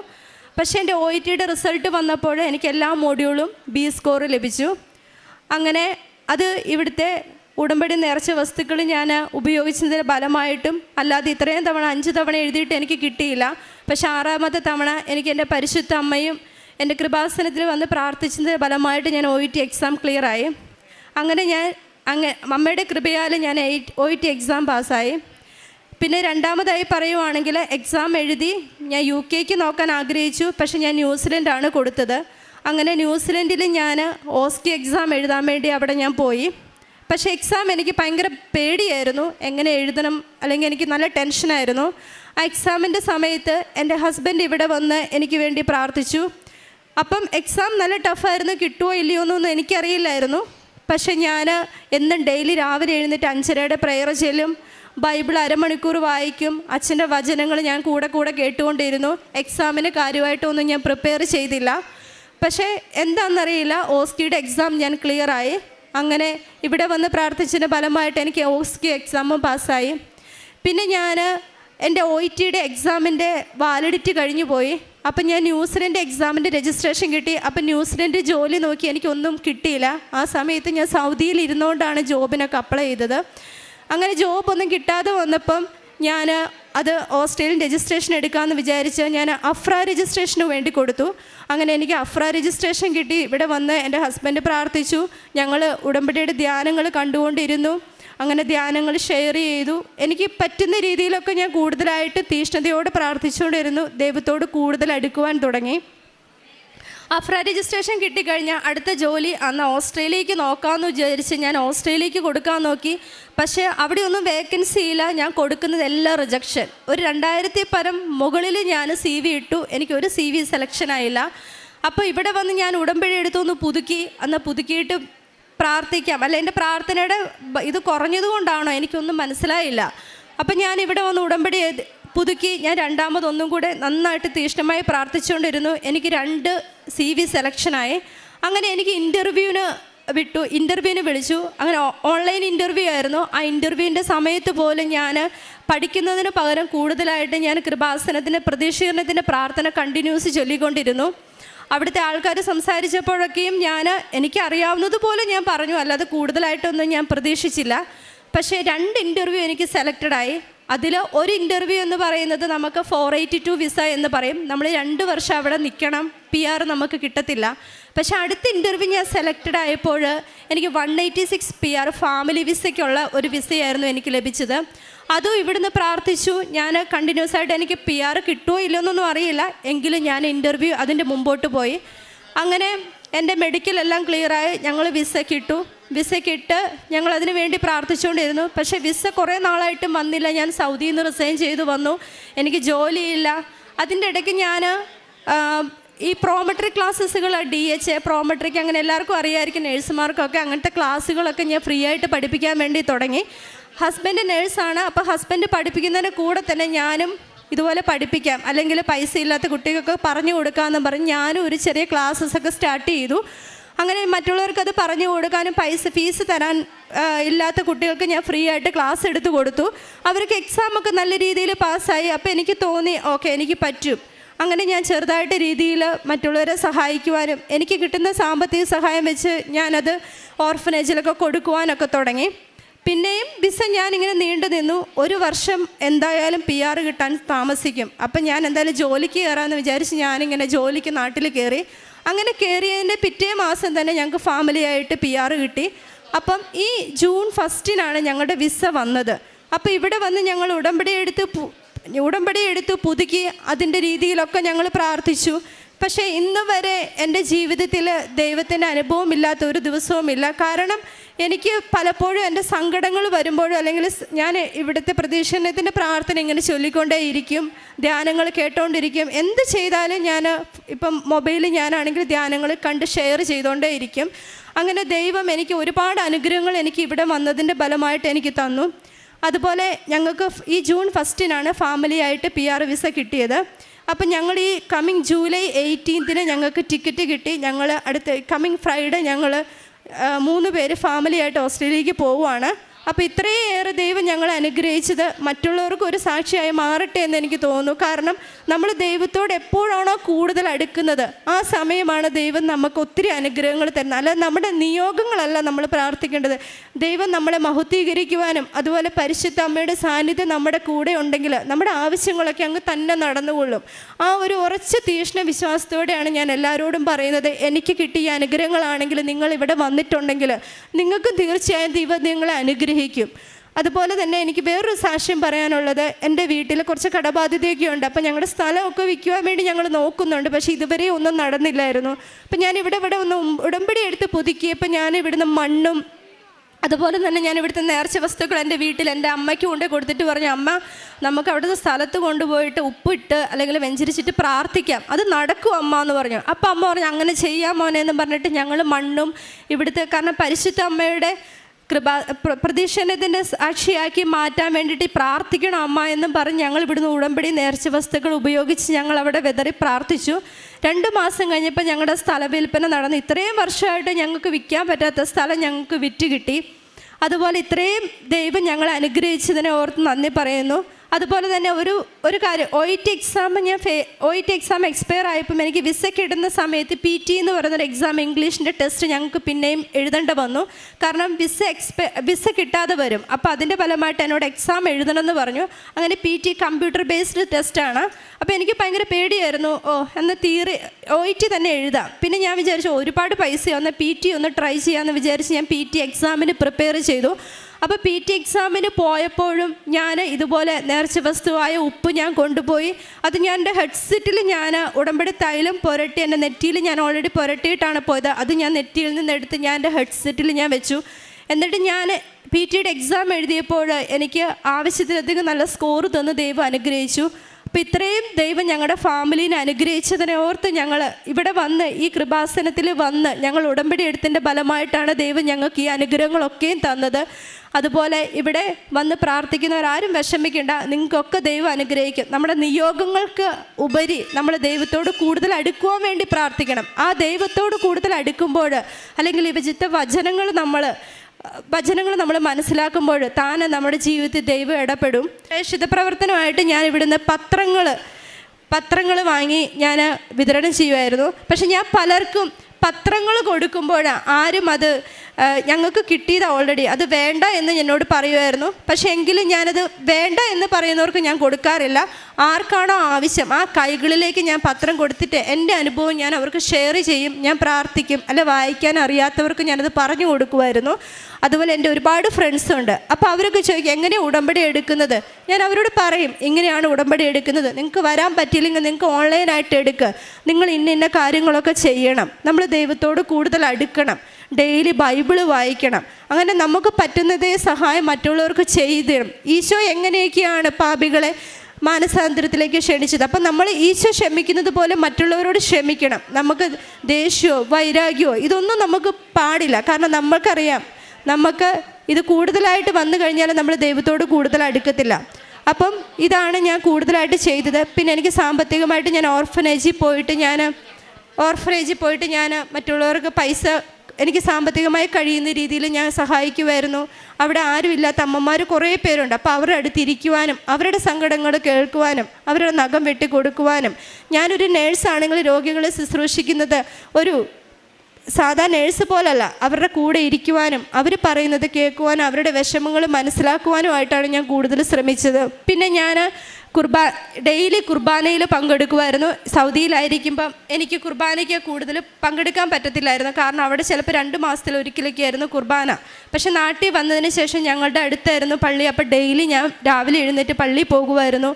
അതുപോലെ തന്നെ ഡെയിലി കൊന്ത ചെല്ലും, വിശുദ്ധ കുർബാനയിൽ പങ്കെടുക്കും. ആഴ്ചയിൽ 2 വട്ടമെങ്കിലും 2 ആഴ്ചയിൽ 1 വട്ടമെങ്കിലും ഞാൻ കുമ്പസാരിക്കുമായിരുന്നു. ഇതൊക്കെ എൻ്റെ ഡെയിലി ജീവിതത്തിൽ അനുദിനം വന്നുകൊണ്ടിരുന്നു. സോ ദൈവം ഞങ്ങൾ അനുഗ്രഹിച്ചതിനെ ഓർത്ത് നന്ദി പറയുന്നു. നിങ്ങൾ തിടുക്കം കൂട്ടേണ്ട, വേഗം ഓടുകയും വേണ്ട. കർത്താവ് നിങ്ങളുടെ മുൻപിൽ നടക്കും. ഇസ്രായേലിൻ്റെ ദൈവമായിരിക്കും നിങ്ങളുടെ പിൻകാവൽക്കാരൻ. യെശയ്യാ പ്രവാചകൻ്റെ പുസ്തകം 52-ാം അധ്യായം 12-ാം വചനമാണ്. ഉടമ്പടി എന്നത് ദൈവം നയിക്കുന്ന വഴിയിൽ വിശ്വാസത്തോടെ വിശ്വസ്തയോടെ നടക്കുക എന്നാണ്. ഉടമ്പടി മക്കളുടെ ജീവിതത്തിൽ നാം ഉടമ്പടിയിലായിരിക്കുമ്പോൾ നമുക്ക് മുൻപായി നടക്കുന്ന ഒരു ദൈവത്തിൻ്റെ സാന്നിധ്യമാണ് നമുക്ക് മനസ്സിലാക്കാൻ സാധിക്കുന്നത്. നമ്മൾ കാണാത്ത അപകടങ്ങളും പ്രതിസന്ധികളും പ്രശ്നങ്ങളുടെയൊക്കെ മുൻപിൽ ദൈവത്തിൻ്റെ കരങ്ങൾ ദൈവം പ്രവർത്തിക്കുന്നതായിട്ടാണ് നാം ഓരോ സാക്ഷ്യങ്ങളിൽ നമുക്ക് മനസ്സിലാക്കുന്നത്. നമ്മൾ പിന്നിൽ വിട്ടുപോകുന്ന കാര്യങ്ങളും ദൈവം നമ്മെ സംരക്ഷിക്കുകയും ഏറ്റെടുക്കുകയും ചെയ്യുന്നു. ഈശോയും അമ്മയും കൂടെയുള്ളപ്പോൾ നമുക്ക് തിടുക്കം കൂടേണ്ട ആവശ്യമില്ല, ഓടുകയും വേണ്ട. കർത്താവുണ്ട് നമ്മുടെ മുൻപിൽ, പരിശുദ്ധ അമ്മയുണ്ട് നമ്മുടെ കരങ്ങളിൽ പിടിച്ച് ആ ഈശോയിലേക്ക്, ആ കർത്താവിൻ്റെ കരങ്ങളിലേക്ക് നമ്മെ നയിക്കുവാനായിട്ട്. ആ ഈശോയുടെയും അമ്മയുടെയും സ്നേഹം മനസ്സിലാക്കി അടുത്തറിഞ്ഞ പ്രത്യക്ഷീകരണത്തിൻ്റെ സാക്ഷ്യമായ ഒരു കുടുംബമാണ് നമ്മളോട് ജിസ്മി സെബാസ്റ്റ്യൻ എന്ന മകളും കുടുംബവുമാണ് പരിശുദ്ധ അമ്മയുടെ ഈശോയുടെ സാന്നിധ്യം അടുത്തറിഞ്ഞ ഒരു നല്ല സാക്ഷ്യം നമ്മളോട് പങ്കുവച്ചത്. ആദ്യമായിട്ട് കൃപാസനത്തിൽ വന്ന് പ്രാർത്ഥിച്ചു പോയി. അങ്ങനെയാണ് യൂറോപ്യൻ കൺട്രിയിലേക്ക് പോകാനായിട്ടുള്ള ആഗ്രഹത്തോടെ വന്ന് പ്രാർത്ഥിച്ചത്. പക്ഷെങ്കിൽ പോയതിന് ശേഷം OET എക്സാമിന് പലപ്പോഴും 5 പ്രാവശ്യം അറ്റംപ്റ്റ് ചെയ്തു. ഓരോ പ്രാവശ്യവും ഒരു സബ്ജക്റ്റ് കിട്ടുന്നില്ല, പ്രത്യേകിച്ച് ലിസണിങ് കിട്ടുന്നില്ല. പിന്നീട് മനസ്സിലായി ഇനി ഇതെൻ്റെ മെറിറ്റിലില്ല, എനിക്കത് പറ്റില്ല എന്ന് ജിസ്മിക്ക് മനസ്സിലായി. അങ്ങനെയാണ് പരിശുദ്ധ അമ്മ പ്രത്യക്ഷപ്പെട്ട ഈ ആലയത്തിൽ വരികയും മരിയൻ ഉടമ്പടി എടുക്കുകയും ചെയ്തത്. അത് ഉടമ്പടി എടുത്തതിന് ശേഷം പെട്ടെന്ന് തന്നെയാണ് ആ മെറിറ്റില്ലാത്ത ജിസ്മിക്ക് പെട്ടെന്ന് തന്നെ ആ ലിസണിങ് കിട്ടുകയും അങ്ങനെ OET എക്സാം കംപ്ലീറ്റ് ആക്കാൻ സാധിക്കുകയും ചെയ്തത്. ഉടമ്പടി മക്കളുടെ ജീവിതത്തിൽ no merit but by grace, ദൈവത്തിൻ്റെ കൃപയാൽ നമുക്ക് അസാധ്യമായ കാര്യങ്ങൾ പോലും സാധ്യമാക്കി തരുന്ന ഒരു ദൈവത്തിൻ്റെ സാന്നിധ്യമാണ് നമുക്ക് കാണുവാൻ സാധിക്കുന്നത്. പിന്നീട് ഉടമ്പടി എടുത്തതിന് ശേഷം എല്ലാം പെട്ടെന്നായിരുന്നു. ന്യൂസിലാൻഡിലേക്കുള്ള രജിസ്ട്രേഷനും OSCE എക്സാം എല്ലാം നേർച്ച വസ്തുക്കളായ ഉടമ്പടി തൈലവും വെഞ്ചരിച്ച ഉപ്പും വിശ്വാസ പ്രമാണം ചൊല്ലി പ്രാർത്ഥിച്ചാണ് ജിസ്മി OSCE പരീക്ഷയ്ക്ക് പോയത്. അതുകൊണ്ട് തന്നെയാണ് പരീക്ഷ എത്രയും പെട്ടെന്ന് തന്നെ ക്ലിയറാക്കാൻ സാധിച്ചത്. പിന്നീടുണ്ടായിരുന്ന ഓസ്ട്രേലിയൻ രജിസ്ട്രേഷനാണ്, അത് അഫ്രായ് രജിസ്ട്രേഷൻ, അതും എത്രയും പെട്ടെന്ന് തന്നെ അതും ക്ലിയറായി. ജോലിക്ക് അപ്ലൈ ചെയ്തു. ഈ മകൾ പറഞ്ഞ സാക്ഷ്യത്തിൽ ഞാൻ പ്രത്യക്ഷീകരണത്തിൻ്റെ പ്രാർത്ഥന ചൊല്ലി, പ്രത്യക്ഷീകരണത്തിൻ്റെ പ്രാർത്ഥന അത് നമ്മൾ ഇന്ന് രാവിലെ ചൊല്ലുന്നതാണ്. ആ പ്രാർത്ഥന ചൊല്ലിയാണ് ജിസ്മി ഓരോ കാര്യത്തിനും പോയിക്കൊണ്ടിരുന്നതെന്നാണ്. ജോലിക്ക് അപ്ലൈ ചെയ്തപ്പോഴും പ്രത്യക്ഷീകരണത്തിൻ്റെ പ്രാർത്ഥന ചൊല്ലിയാണ് പോയത്. അങ്ങനെ 2 ഇൻ്റർവ്യൂ പാസ്സായി. പക്ഷേങ്കിൽ ഒരു ഇൻ്റർവ്യൂവിൽ കുടുംബത്തിലേക്കുള്ള 186 PR ആണ് കിട്ടിയത്. അങ്ങനെ ആ ജോലി ശരിയാവുകയും ഈ മാസം 18-ാം തീയതി ഓസ്ട്രേലിയയിലേക്ക് ഒരു നേഴ്സായിട്ട് ജോലി ലഭിക്കുകയും ചെയ്തു എന്നാണ് നമ്മൾ സാക്ഷ്യപ്പെടുത്തുന്നത്. ഇവിടെയെല്ലാം നാം കാണുന്നത് ഈശോയുടെയും അമ്മയുടെയും ഒരു സാന്നിധ്യമാണ് ഉടമ്പടി മക്കളുടെ ജീവിതത്തിൽ, പ്രത്യേകിച്ച് ജിസ്മിയുടെ ജീവിതത്തിൽ. ഇവിടെയും എല്ലായിടത്തും കാണുന്നത് നേർച്ച വസ്തുക്കളുടെ ഉപയോഗമാണ്. Not by merit but by ഗ്രേസിലാണ് എല്ലാം റൺ ചെയ്യണത്. ആദ്യമൊക്കെ ഈ മകൾ കേപ്പബിൾ ആയിരുന്നെങ്കിൽ അത് ഫസ്റ്റ് അറ്റംപ്റ്റ് തന്നെ കിട്ടുമായിരുന്നു. പക്ഷേങ്കിൽ 5 അറ്റംപ്റ്റ് ചെയ്തിട്ടും കിട്ടാത്തതാണ്. 6ാമത്തെ അറ്റംപ്റ്റിൽ ഉടമ്പടി എടുത്തതിന് ശേഷമാണ് 6th അറ്റംപ്റ്റ്. അത് ഈശോയുടെയും അമ്മയുടെയും കൃപയാലാണ് അവിടെ ഇൻ്റർവ്യൂ പാസ്സാവാനും OSCE എക്സാം പാസ്സാവാനും OET എക്സാം പാസ്സാവാനും ഒക്കെ സാധിച്ചത്. ഇവിടെയെല്ലാം ഈശോയുടെയും അമ്മയുടെ ഒരു വലിയ കൃപയാണ്. ഈ മോൾ വീണ്ടും വീണ്ടും ആവർത്തിച്ച് പറഞ്ഞത് വിഷയബന്ധിയായിട്ടുള്ള ഒരു ബന്ധമല്ല എനിക്ക് ഈശോയുടെ അമ്മയുടെ ഉള്ളത്, ഒരു ആത്മീയ ബന്ധമാണ്, ഒരു ദൈവസ്നേഹത്തിൻ്റെ ഒരു ബന്ധം. അതുകൊണ്ട് തന്നെയാണ് സങ്കടം വരുമ്പോഴെല്ലാം പ്രത്യക്ഷീകരണ പ്രാർത്ഥന ചൊല്ലും, ഈശോയുടെ അമ്മയുടെ ചേർന്ന് നിന്ന് ആ ആത്മീയ ജീവിതത്തിന് കൂടുതൽ മുൻതൂക്കം നൽകിയാണ് എല്ലാ കാര്യവും ചെയ്തത്. ബീയിങ് എ നേഴ്സ്, മറ്റുള്ളവരെ സഹായിക്കാനുള്ള ആ സന്നദ്ധ, അതുമെല്ലാം ഈശോയുടെ അമ്മയുടെ ചേർന്ന് നിൽക്കുമ്പോഴാണ് ഉടമ്പടി മക്കളുടെ ജീവിതത്തിൽ കാരുണ്യ പ്രവൃത്തികൾ ഈശോയുടെ സ്നേഹത്തെ പ്രതി ചെയ്യുവാൻ സാധിക്കുന്നത്. നമ്മുടെ ജീവിതത്തിലും ഉടമ്പടി പ്രാർത്ഥനയിൽ നാം അനുഭവിക്കുന്നത് ഭയമില്ലാതെ മുന്നോട്ട് പോകാനുള്ള ഒരു കൃപയാണ്. നാം ഒരിക്കലും ഒറ്റയ്ക്കല്ല, ദൈവം എൻ്റെ മുന്നിലും പിന്നിലുമുണ്ട്. പരിശുദ്ധ അമ്മയാണ് എന്നെ കരം പിടിച്ച് നയിക്കുന്നത്. പ്രശ്നങ്ങളുണ്ടെങ്കിലും ഭയപ്പെടേണ്ട കാര്യമില്ല. ജീവിതത്തിൽ വൈകിപ്പോകുന്ന കാര്യങ്ങൾ പോലും ദൈവം ശരിയായ സമയത്ത് നയിക്കുമെന്നുള്ള തരുമെന്നുള്ള ഒരു ഉറപ്പാണ് ഉടമ്പടിയിലുള്ളത്. നമ്മുടെ ആത്മീയ യാത്രയിൽ പരിശുദ്ധ അമ്മ നമ്മെ യേശുവിലേക്ക് വഴി കാണിച്ചു തരട്ടെ എന്ന് പ്രാർത്ഥിച്ചുകൊണ്ടും ജസ്മി സെബാസ്റ്റ്യൻ കുടുംബത്തിന് ലഭിച്ച പ്രത്യേകിച്ചും 15 വർഷമായിട്ട് വിൽക്കാൻ സാധിക്കാത്ത ഒരു സ്ഥലമാണ്. അവിടെയും ഉടമ്പടി നേർച്ച വസ്തുക്കൾ ഉപയോഗിച്ച് സമയചുരുക്കത്തിന് അമ്മയുടെ ഇടപെടൽ, കൃപാസന അമ്മയുടെ ഇടപെടലിലൂടെയാണ് 15 വർഷം സാധിക്കാത്ത കാര്യമാണ് സ്ഥലമൊക്കെ വിൽക്കാൻ സാധിച്ചത്. ജോലി കിട്ടിയതും സ്ഥലം വിൽക്കാൻ സാധിച്ചതും ഓരോ പരീക്ഷകൾ പാസ്സാകാൻ സാധിച്ചതെല്ലാം ഈശോയുടെയും അമ്മയുടെയും കൃപയാലാണ്. പ്രത്യേകിച്ചും പരിശുദ്ധ അമ്മയുടെ മധ്യസ്ഥം വഴി ലഭിച്ച ഒരു വലിയ അനുഗ്രഹമാണ്, കൃപയാണ്. നമ്മുടെ ജീവിതത്തിലും തിടുക്കം കൂടാതെ യാത്ര ചെയ്യാനും